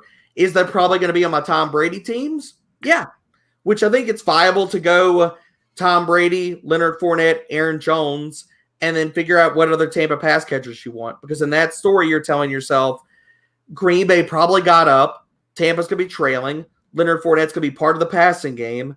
And it's really like I keep going back to, like, what are you trying to tell yourself with the lineups that you're building? Because uncorrelated, crazy shit, yeah, fine, that could win in a 2% outcome.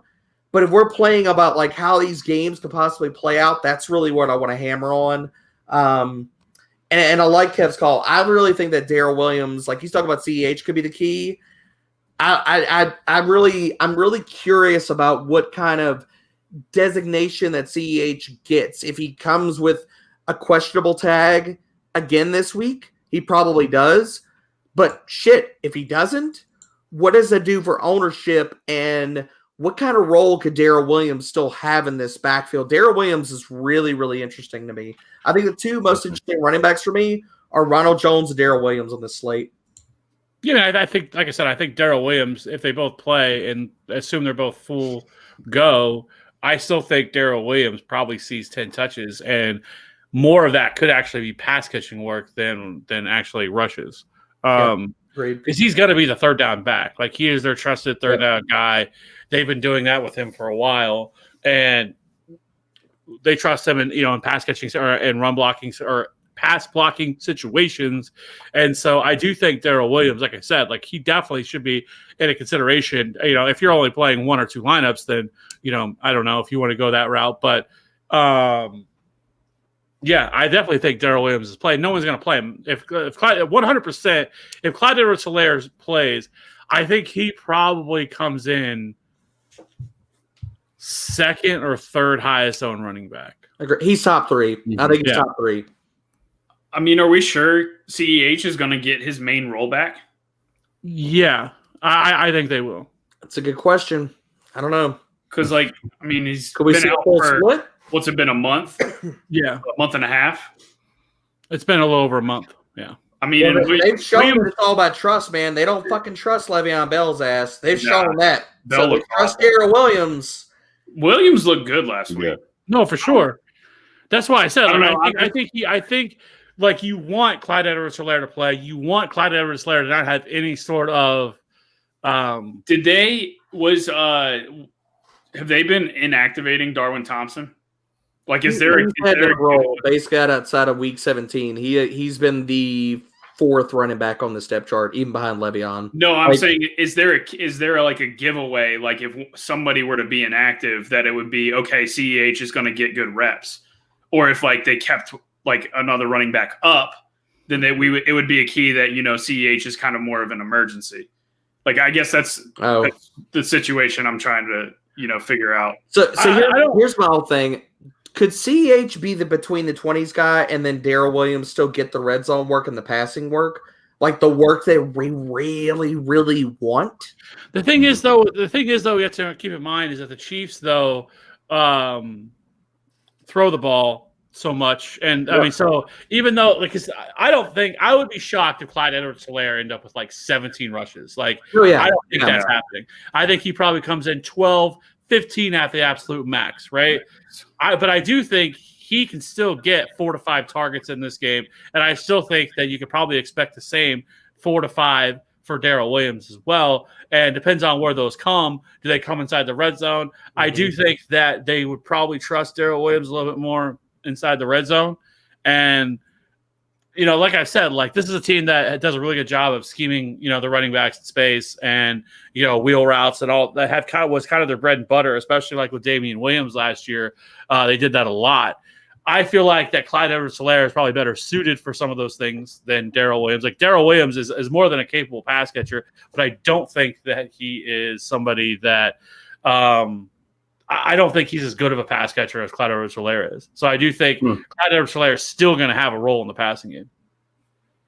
Yeah, I guess my concern is just we've got no clue what CEH's role is going to be, and projecting that is I don't disagree with skill sets and stuff like that. Everything what are the coaching like I said, everything they've said about him it was last week that he looked great in practice, and it was the entire plan the entire time was to not rush him back and to get him back for practice and then to shut him down and then get him ready for this week.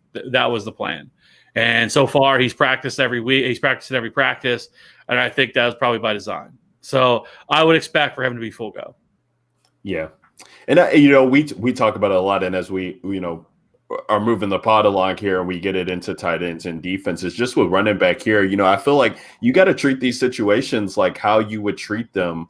Normally, I know it is a 2-game slate, and so a lot more avenues open up. But like CH, he never was a really guy that excited me to play on Kansas City when they have, especially all their weapons coming back with Watkins being back. And if Mahomes is healthy and how they attack Buffalo, like by throwing the ball here, like I could see them, not really needing him maybe, or not really leaning on him as much, especially with Darrell Williams kind of being active there. Like I just have never played CEH, or like with Aaron Jones, like I never really have played Aaron Jones and Devontae Adams into the same lineups. And I never really have targeted running backs against Tampa Bay. So yeah, that could hit, but I'm still going to have lower exposure to him because of that scenario. So I think if you can talk yourself into the same scenarios that you've always been targeting. And if you are a contrarian player, like if it doesn't matter to you that, Alvin Kamara was bottled up by this defense last week, and Aaron Jones is the guy there. Then play that. You're going to have to talk about them getting Vea back. We hadn't even mentioned that shit either. Right, no, right. Yeah, exactly. With Vea potentially coming back too. But do they treat him like Aaron Donald last week? Rams, and they didn't play Aaron Donald on every snap because of that injury. How significant is the Vea injury, and how often is he going to be out there? It's just going to be a fun 2-gamer, man. It's going to be, interesting. And what makes it the most interesting as we, shout out to everybody who's been watching along here, 100th episode of the DJ Nation podcast. We're doing the NFL DFS championship breakdown here with myself, Kev, Maddie, and the bro, Derek Brown. Tight end this week. Have fun, boys. It's Travis Kelce again at 8K, but we know what we're getting with Travis Kelce. I mean, he's wide receiver at the tight end position, going against Buffalo. And then Robert Tonyan comes in at the second highest price tight end on DraftKings at 3,600. You got him at 36, Gronk at 32. Cam Brate has been priced up now to 3,000 with the routes that he's been getting, and then Dawson Knox, and then have your pick your poison on the other guys. Really comes down, I feel like, to those guys 3K and above. How can you not play Kelce this week? I mean, legit. You have to. You have to play Kelce. Like, it does not matter. I mean, you not play Kelce. It does not matter. No, and Kev, injury is the only thing that you feel like there is like this. I have no evidence to back this up. I have nothing other than just in the back of my head of like, you watch like Travis Kelce goes for like 4 for 40 or something like that. And while that's still great because he can still outscore all the other tight ends, but that's still a top score tight end. But at 8K, it could end up being the difference in the slate, right? So I will have some. I'm definitely going to have some lineups without Travis Kelce. It's not going to be a lot. It's just going to be some lineups without Travis Kelce because he's definitely going to be the highest owned guy on this entire slate. There's no doubt in my mind. 100%. He's probably going to be like 80% plus in terms of ownership, and so it is really thin because Robert Tonyan certainly has a 20-point ceiling. I think he could probably get there. And then the other guy for me that I'm going to, if I was going to play anybody, it would be Cameron Brate because he seems to be developing a little bit of a connection. And they're like D-Bro, I believe, mentioned that they are running a lot more 12 personnel over the last couple of weeks, which is really opening things up for Cameron Brate. If you look last week, Cameron Brate, I think he ran 3 less routes than Rob Gronkowski and Antonio Brown. So they're utilizing him on the field, and he's getting a lot more action in terms of targets from Tom Brady than what Gronk is. And while Gronk's certainly more involved in the red zone, I do think Cameron Brate, if you're wanting to run like 2 tight ends, I think at 3K, I think he's probably the guy that I'd want to play. I'd probably rather play him than Gronk at this point. And I'm sure that because I played Gronk the last couple of weeks that this will be the week that he scores a touchdown. But, so for me, if not two.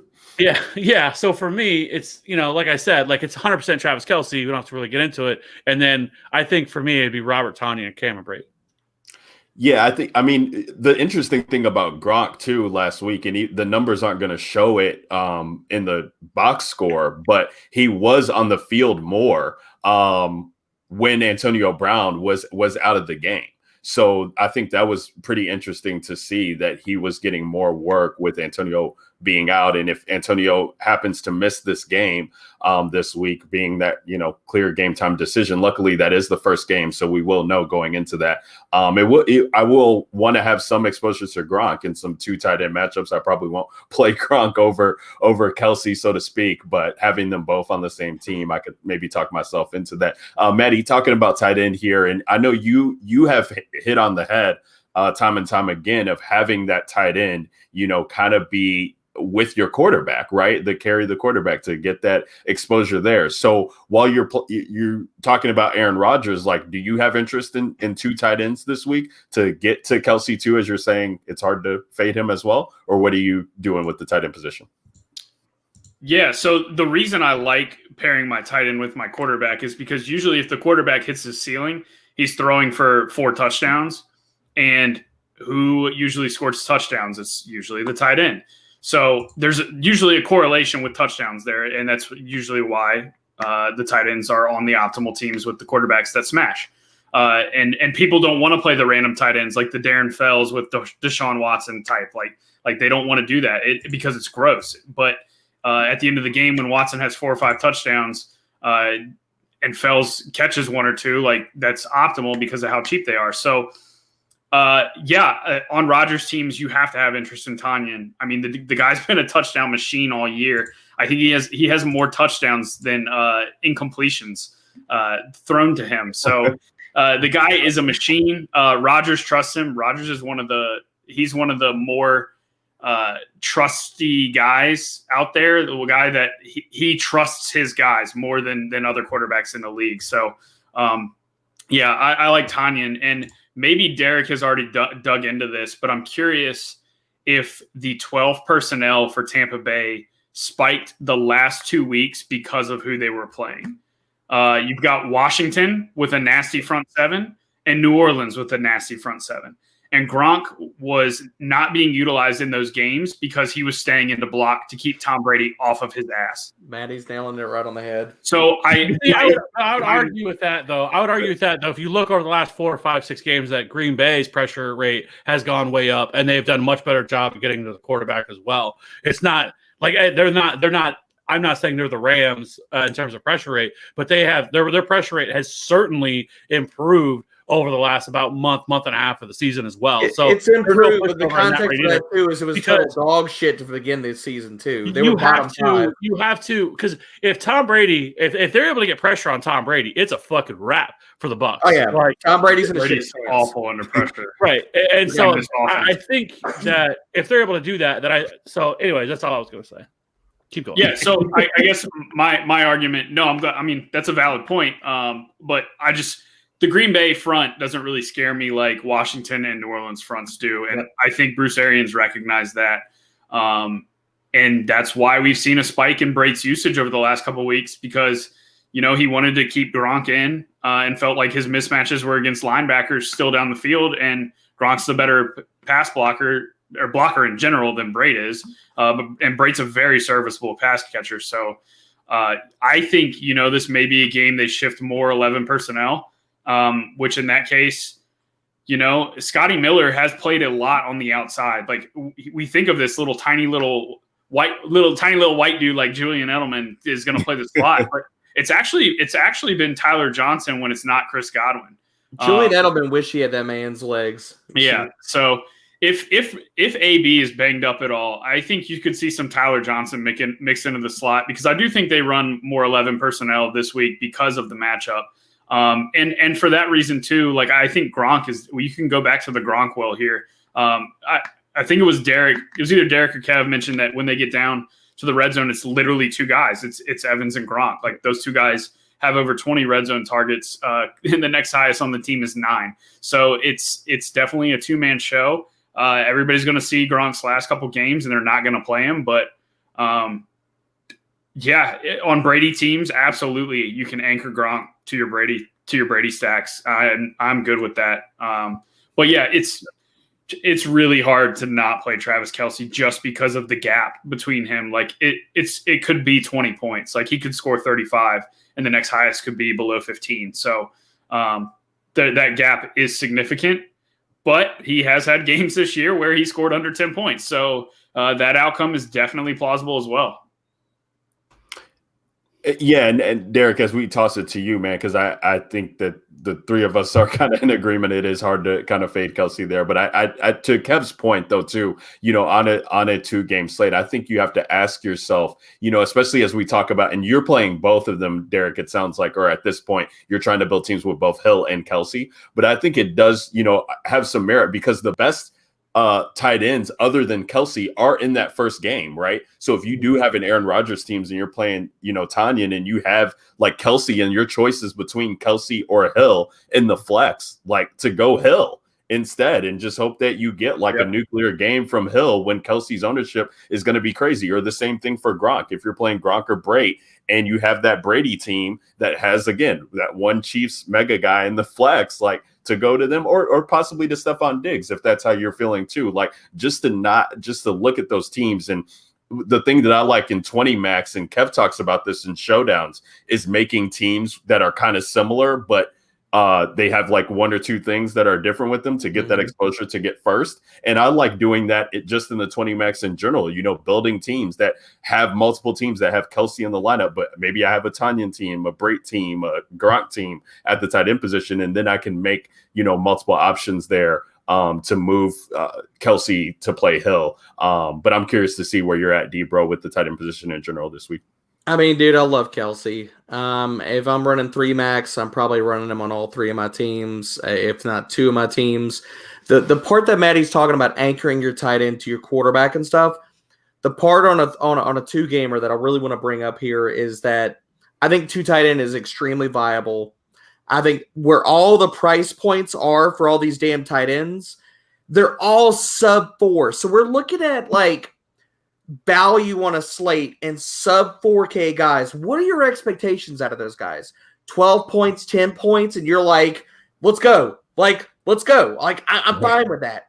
So you're looking at these tight ends, they catch a touchdown. The way that I want to attack tight end is I want to play Kelsey. I'm playing all the fucking Kelsey. Don't give a shit. Like, that's my other wide receiver. If I want to play 2 wide receivers and Kelsey, I'm counting as my third wide receiver, they could possibly get like 45 freaking targets.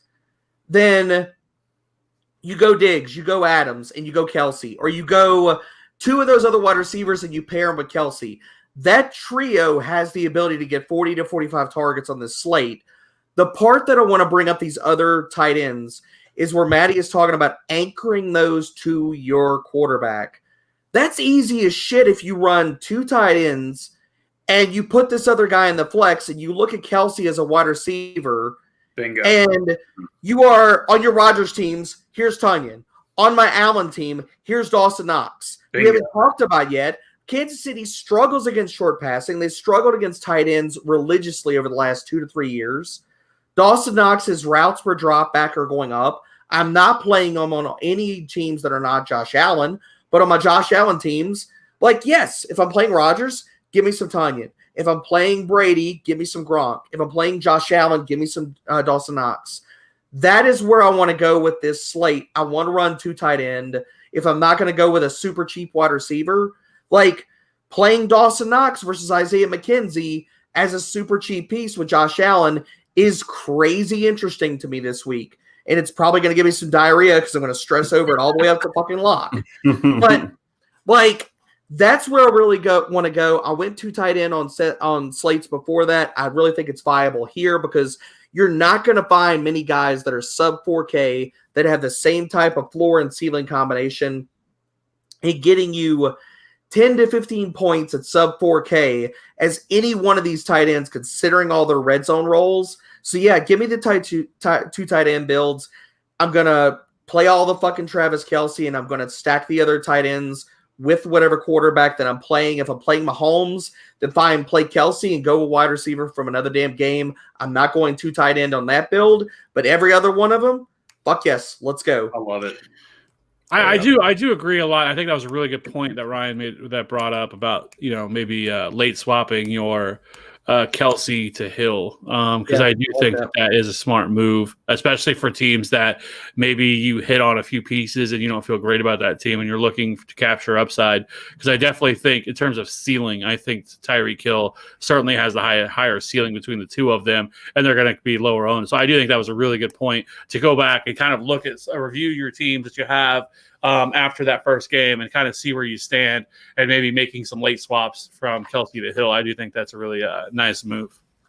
Yeah, and it's one thing that just nobody does. And I mean, and I'm guilty of that too. And we're not playing for cash. We're playing for first, boys. Exactly. Like, You're playing for first. You're playing for first, and you're looking at your teams and like, how many people are going to say, I don't want to play Kelce as well too, or I don't not want to have Kelce on my team. So if they are playing a tight end, as Derek's saying, the chances are is they got Kelce in that flex position, even if they are maybe playing Kelce and Tyreek Hill as well too with Patrick Mahomes. But to just have teams that just have Hill on them without Kelce, you're going to be, so contrarian already that if you hit on those earlier pieces, it might be the difference of taking first and not splitting that potentially with somebody else and leaving more money on the table potentially too, as he's cheaper.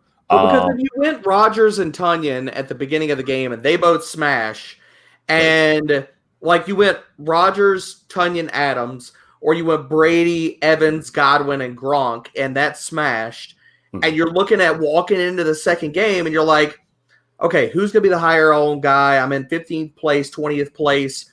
What are the combinations of guys that are above me? Okay, here's the 2v2s. Here's the salaries. What are we looking at for ownerships? We're playing for freaking first. At 15th or 20th place, you're cashing. That doesn't fucking matter. What matters is you want to go to first and you're playing ownership. So who are these other schmoes not playing and who's possibly how much salary they got left? Those are the things. If you're talking about a sweat, you got to be looking at walking into that second game. Right. And if you're playing 20 max and you're afraid of, I missed out on having the team, quote unquote, just build the same team. I mean, at that, if you get in this 20 max $1, or the 20 max $2, and just say, okay, I got $4 invested in two teams that are different. But if that team ends up in, first, I feel really good about that. Pays off all my entries for the entire freaking tournament. Doesn't matter. Exactly. So it's always fun. It's like you said, a lot of you guys have said this week, it's all about strategy, not necessarily about plays, especially when we're talking about tournaments, because fuck cash this week, as Derek said. Fuck cash. Let's talk about cash on a 2-gamer. Come on. Yeah. No. Let's get into defense here as we get ready to wrap up the pod. And I know this is always the fun treat that everybody loves talking about. As we got 4 defenses to choose from, you got to pick one. So I do like getting to Tampa Bay at 2,700. Just because they are the cheapest. I mean, what are we talking about here? Like, who can get a defensive touchdown? Like, who can, who's going to get? I guess the Chiefs are interesting because the Buffalo passes so much. Like, they're at Arrowhead. Like, can we get a special teams touchdown after them? Josh Allen's going to have to throw a ton. Like, can the Honey Badger get one, or one of these other guys in the secondary? Like, sure. So, I mean, they're 3,100. They're still $500 cheaper than Green Bay. But, Maddie, I'll toss it to you because you're always the one that talks about defense and just, last one in. That's kind of where it goes. How you feeling this week about defense? Yeah, usually for me it is last guy in is my defense, but I mean they're all priced pretty much the same other than the Packers. Right. I'm with you. I like the Chiefs just because of how much Buffalo is going to throw, and it hasn't really mattered all year playing road games because there hasn't been fans, but now they're starting to let fans back in the stadiums, and we saw both Lambeau and Arrowhead had fans last weekend, so that is a big deal heading into Arrowhead with fans there. So yeah, if I was picking one, the Chiefs would be my top one. And then Green Bay would be my number 2 because they're at home as well. And we know Brady's going to throw a ton. And if Brady gets under pressure at all, he's got issues under pressure. I mean, I don't really see a need to play the Bucs against Aaron Rodgers. He's not going to turn the ball over at home. And their defense just isn't very good in general. But I'd be okay with the Bills if you need the 300 in salary. They're fine. I don't like playing guys against Patrick Mahomes, obviously, but it's defense. And like you guys said, maybe you've got McKenzie on your team and he returns a punt and you get a double dip. Well, you could touchdown or you something. Could do the same thing with the Chiefs too with McCall Hardman because he returns punts. So. For he sure. does the same. So I'm right with you. Packers and Chiefs log out. Yep. D, how you feeling? Chiefs are number 1. If I'm going for the savings, I get the argument for the Packers and playing both home teams. It's probably Packers and Buccaneers for me if I need the money. Only because I want defenses that can pressure. Green Bay has been better, but like I said, like they started off the year, they were bottom 5 in pressure rate. So at that point, you got nowhere to go but up unless you're just going to stay sucking ass all year. So, there's that. But really, it's Chiefs. I want to prioritize trying to get to. If it's a second and you're like, look, I can't fit anybody else, I think the Buccaneers make some sense. Their secondary has some definite cracks in the pavement. They can pressure. Again, I think they're going to be more contrarian, and I think if people are going to play defenses, I think the Buccaneers are probably going to be the lowest owned of the 4, considering the Bills just went for a freaking defensive touchdown last week. So yeah, I think it's Chiefs and it's probably Buccaneers, and that's probably where I'm going to go. I just in the way that builds are kind of taking me, I have a really, really hard time, at least right now, getting to any Packers. Yeah, Packers at $3,600, $900 more than Tampa Bay. You can do a lot with that salary, so to speak, especially at the running back position, too, the way those guys are priced. So could make a little bit of a difference there, and they are the highest price, so that makes it tough. They probably garner some ownership there too. But that is going to do it for the 100th episode, or at least the breakdown of the slate of the 100th episode. Shout out to everybody who's been rocking with us. Alden Rovers, I see you there in the chat, man. Appreciate that super chat for the advice all year. And shout out to Reggie Wilson also in the chat of sell me why I should listen to you guys. Well, Reggie, I'm not really going to try and sell you. You're obviously here. We appreciate that. But man, we just are genuine. I mean, we've been doing 100 episodes of this. I talk about it a lot. I mean, Kevin and I have butted heads so much over the years, whether it's been on the TFA show or the DJ Nation show. But at the end of the day, man, I love, being here at TFA. And I know the rest of the guys too, just because how it's been treated. I mean, we come on here, we shoot the shit. We don't try and, sell you on too much of the boring kind of analytics type of stuff, but it always is fun having Derek on because you dive in a lot more than I do, my man. So, we do like Dude, you're giving the nice answer here. The real answer is listen, don't listen. If you want to go back and fact check previous episodes, these dudes are sharp as shit. And you're going to hear a shit ton more hits than misses. So the proof is in the pudding. Go back to listen to other episodes. Go compare slates. These guys know what the hell they're talking about. That's why you listen. Ryan can't say that because he's trying to be the amicable host.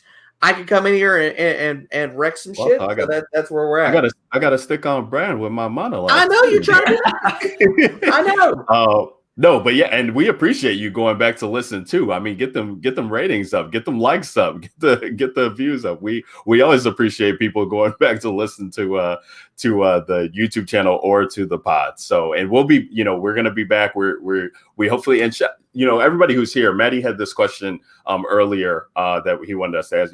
Tell us what we can do better. Tell us what you want to see with the show, what we can improve on. I mean, it's been great this year for TFA to have all the video elements that are coming on. We've really killed it with the YouTube channel. Shout out to all of our subscribers who have been there, 1K plus subscribers over the year. We have really done nothing before this year on the YouTube channel. Been utilizing StreamYard. That's been a help for us and all of our avenues for the podcast and for the videos that we put out throughout the platform. So, we're always trying to add in new elements, and we'll probably have one next year for the 2021 season. So stay tuned for that. And it's been fun, but we can't do the 100 show without, talking about best memories, best moments on the show. I mean, my goodness, there are so many. How can we break down one? I actually have two.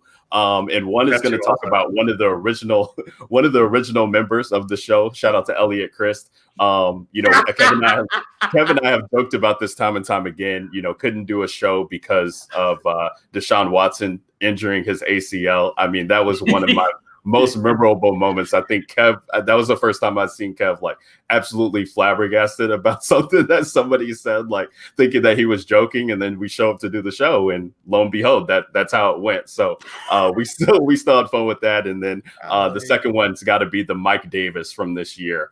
At 4K. I mean, that was some epic stuff that we had on the pod, probably 20-25 minutes of talking about whether or not Mike Davis was a good play at 4K, and he goes out and gets 8 DraftKings points or whatever at 4K though. But it was still fun, and still you were able to catch that week if you played them, so that's fun.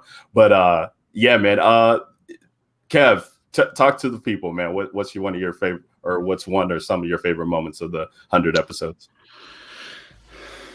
Well, I got two things. One, the first one I'll say is probably either Dan Arnold week was definitely amazing. Yes. The way that all happened and transpired, and us just kind of talking it through, and then finally fuck it, it's Dan Arnold week, we're doing it, and then Ryan being like, no, I'm playing Josh Hill, and yep. And then I think Josh Hill, that motherfucker. And then also in the same light of tight ends, Tyler Kroft week was also awesome because I was all about the Tyler Kroft life that week that they were playing the Browns, and he went out and he was less than 1% owned on that slate, And I remember hearing other podcasts like laughing. I'm like, oh my God, anybody who tells you to play Tyler Croft's a fucking moron, is an idiot. Don't play Tyler Croft. And he goes out and just fucking drops like 20, 25 fucking DK points on the fucking Browns' head. And so that was like, drop my fucking nuts on the table, bitches, shut the fuck up. Like, you know, like those moments are great. But what I will say is at the end of the day, I think what I enjoy most is just, you know, meeting up with y'all every single week, shooting the shit, bullshitting. You know I talk a lot of shit. I tell you guys are idiots all the time. But at the end of the day, you guys are fam, and it's been awesome the last couple of years doing this every single week. I look forward to it. It's one of my most things I look forward to the most. So I do appreciate having you guys here. Derek, you know, you might not be TFA, but you're part of the fam anyways. So you're like our cousin. And so I appreciate everybody and all the work you guys have done. And you guys have all made me a better DFS player as well. Yeah, definitely. Yeah, we've had a lot of hits on the show, so that's been fun. Shout out to TN in the chat. One of his favorite moments was hearing Kev's disdain for turkey stuffing on the Thanksgiving show. That always goes crazy. So that is definitely a good one there. Maddie, talk to the people, man. Favorite moments or moment from the 100 episodes. Yeah, Kev picked one of mine, the Dan Arnold week. I was going to say I wasn't going to mention Dan Arnold specifically, but that was awesome how that kind of came to fruition while we were on show. We were just like, who is this guy that Kev is mentioning? Let's go see his routes. Let's go see his air yards. Wait, why is he getting 15 air yards a target? And then we're starting to dig in more and more, and we're like, oh my God, this guy's going to play a ton. And this guy's like downfield getting the moment when Air Yards Arnold was born. Air Yards Arnold was born that week. Yeah. Yes. So my first one was going to be, the Thanksgiving slates in general, when we all get us four and then Ben. I don't know a group of five guys who can turn a 3-game slate. Well, we did it again tonight, but turn a 2 or 3 game slate into a 2.5 hour podcast. So it really is a special group. There's never really like a dull moment where we're just like, oh, I like this guy. And I like, there really is a lot of back and forth conversation. So, the Thanksgiving slate pods and anytime we can get together as a group is really something special.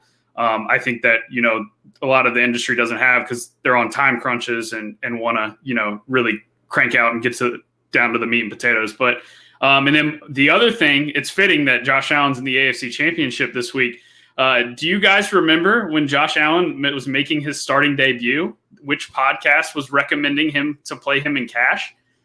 His very first NFL start? That was us. We were sitting here saying, play Josh Allen in cash. Well, I think it was me and Ryan, and Kev was like, yeah. Idiots.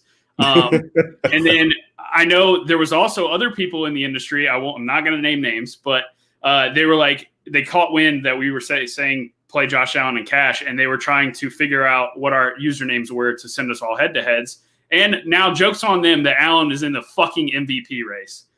We were sitting there, we broke down Josh Allen's his rush attempts per game, his yards rushing. We were like, this kid doesn't have to do much through the air. Like he's a Konami code, and he was like 4,500. And he's going to run the ball a ton. So I think that week he scored like 13 or 14 points. It wasn't crazy, but then he smashed the next week, and we were just like, damn, we were a week early. So I think it's just fitting the 100th episode falls on Josh Allen in the AFC Championship, because we were the first podcast to tout Josh Allen. So, amen. And now he's everybody's darling. That's right. We were first. Take it for what it's worth. We've got the tapes. We've got the receipts. Take it for what it's worth.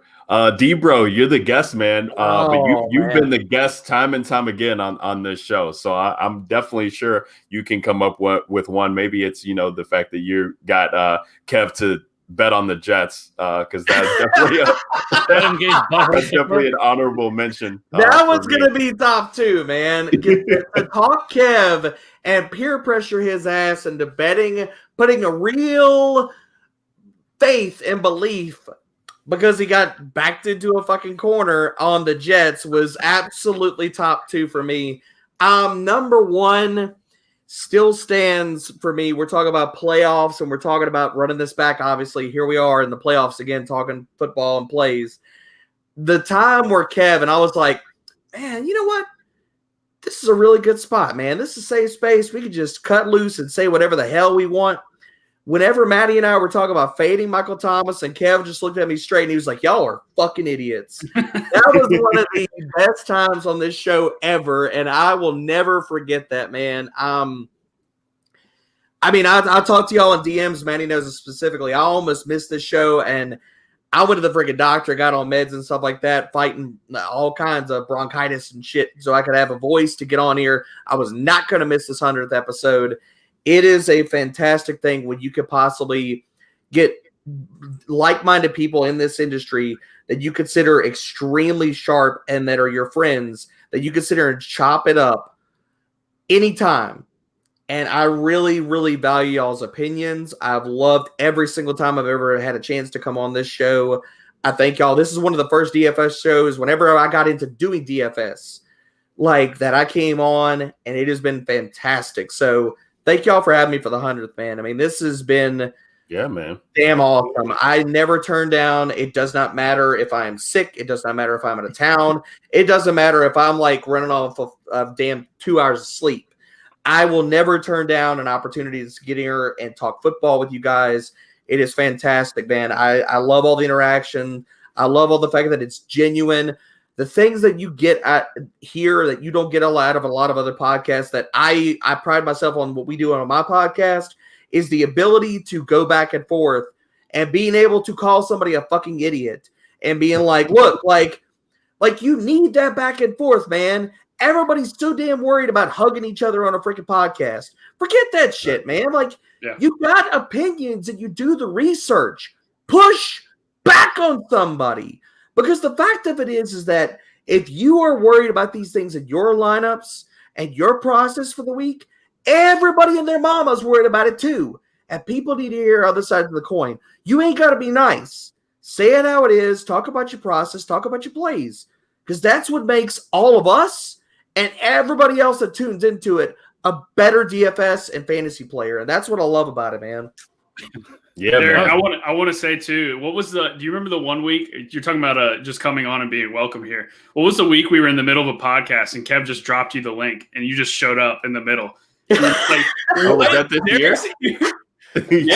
That was a good one. Oh my God, that was funny as hell because Matty was like, whoa! That dude got knocked out of his chair, man. 1-star reviews and all. That was a nice surprise. That was funny. I will say that's usually how you know if I guess if I think you're good or not, because that's how Ryan's first ever podcast. I'm like, we had never talked and he had never been on a podcast. Like, he just started with us and he comes on the pod and like immediately within 5 minutes I told him he's a fucking idiot. Like immediately. And what was that over, Kev? What was that and over? the worst part is for me though is that it was about he was talking about it was the year after. Remember the Devontae Adams? We had 20 targets and like 2 receptions. Fucking looked terrible. And he was like, and so it was a pod right before the season started, and Ryan was like, "Hey, my sleeper this year is Devontae Adams," and immediately out of his mouth, because I was like, "No, you're a fucking idiot. Devontae Adams is not the fucking guy. Don't fucking pick up or play Devontae Adams." And man, real quick, I had to be like, "All right," so he was right. All right, yeah. So that's how I was able to start hosting this shit real quick. Kev was like, "Yo, hey, all right, so you got this Devontae Adams call, so that's gonna carry you for a little bit, but you gonna need some other calls." And I said Josh Hill, and he was like, "Nah, you can't be having." Because I think in that same show though, he also hyped Mike Glennon, so like there was some give and take. Like he was loving. Oh my God! Yeah, stay true. No, man, it's been fun, man. We've had some fun, and we appreciate. I mean, look, we still got viewers in here, man, and I will say that I listen to podcasts too all around, and we have some of the most loyal listener base that we have. If anybody can rock with us for 2 hours and we say some dumbass shit, but we stay true to what we do. We never change it up. We do the same type of format. We talk about the same type of plays. We talk about what works for us. If we have mistakes, we own up to it and admit it right here on the show the very next week. So and we also play guys that we talk about. I mean, a lot of people don't do that. They say one thing and then they do another. And now, obviously, we talk about all the time with news and late slates. And last week, even with Traquan Swift, okay, we were going to play Traquan. because he was active. But if some reason they rule him inactive or whatever, we'll tweet out different show team or anything like that. So I do just like how genuine that we do and how we have fun. So appreciate everybody for rocking with us for this season. We're going to be back next year for 2021, bigger and better things, and more smack talk and more wins to come. But the show's not over. Let's get into this build. Actually, before we get the build, I want to shout out to Last Fish in the Pond here. I'm going to throw him up here watching on the Twitch stream. We appreciate you, man. He wants to ask us about our Super Bowl picks. I know I'm kind of putting you guys on the spot, so I'm going to do mine first. I got Chiefs in Tampa. I actually was talking smack on Tampa. I think it was like week 4, week 5, right before the Green Bay game, talking about, man, anybody who's holding those future Tampa tickets and going to be excited about Tampa hosting the Super Bowl with Tom Brady, they're idiots. Well, then, around Thanksgiving, when it was looking like they could make the playoffs, I had to get some future bets on Tampa Bay playing in the Super Bowl. So, my money wants Tampa Bay to be in there, so I'm going to pick them here. I do think that Packers and Chiefs would be pretty exciting to see too. So, but got to go with what I have money on, Chiefs and Tampa for me. Maddie, what say you for the Super Bowl picks, man? How you feeling?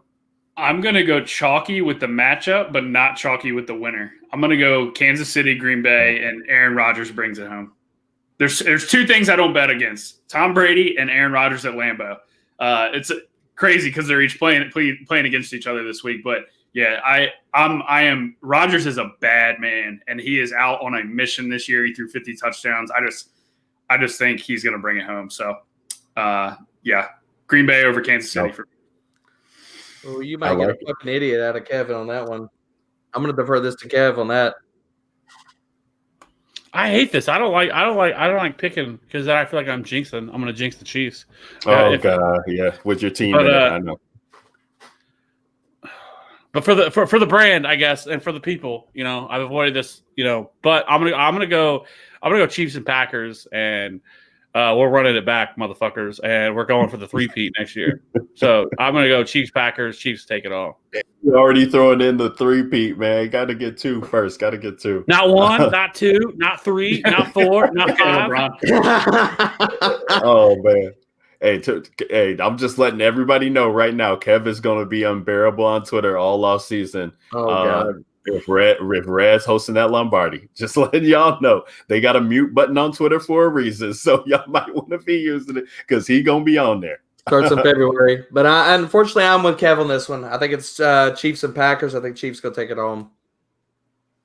Yeah. All right. Fair enough. Donkeys. So, hopefully you're still in here. Last Fish in the Pond, man. We appreciate you. Shout out to you for that question, because that is one we want to get to. All right, fellas, let's get to this build, man. It's going to be the last DraftKings build of the season, so we definitely got to make this one count. And shout out to Derek being here, man. So Derek, you're the guest. Why don't you let us know how we building this team, man? How we building this lineup? All right, I've sung the praises. I've talked about it all freaking show. Let's start with Mike Evans. Let's go. I like it. Maddie, you got next. What you want? Well, if we're getting weird going for first, let's just pair him with Tom Brady. Yeah, baby.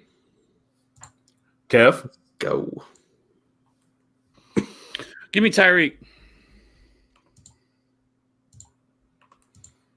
Oh, shit.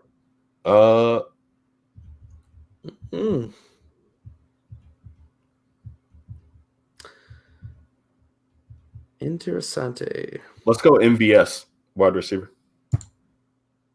So we got Tom Brady, Mike Evans, Tyreek Hill, MVS, our 4 people, 5,400 left. Running back positions open, tight ends open, flexes open, defense. To me? Yep.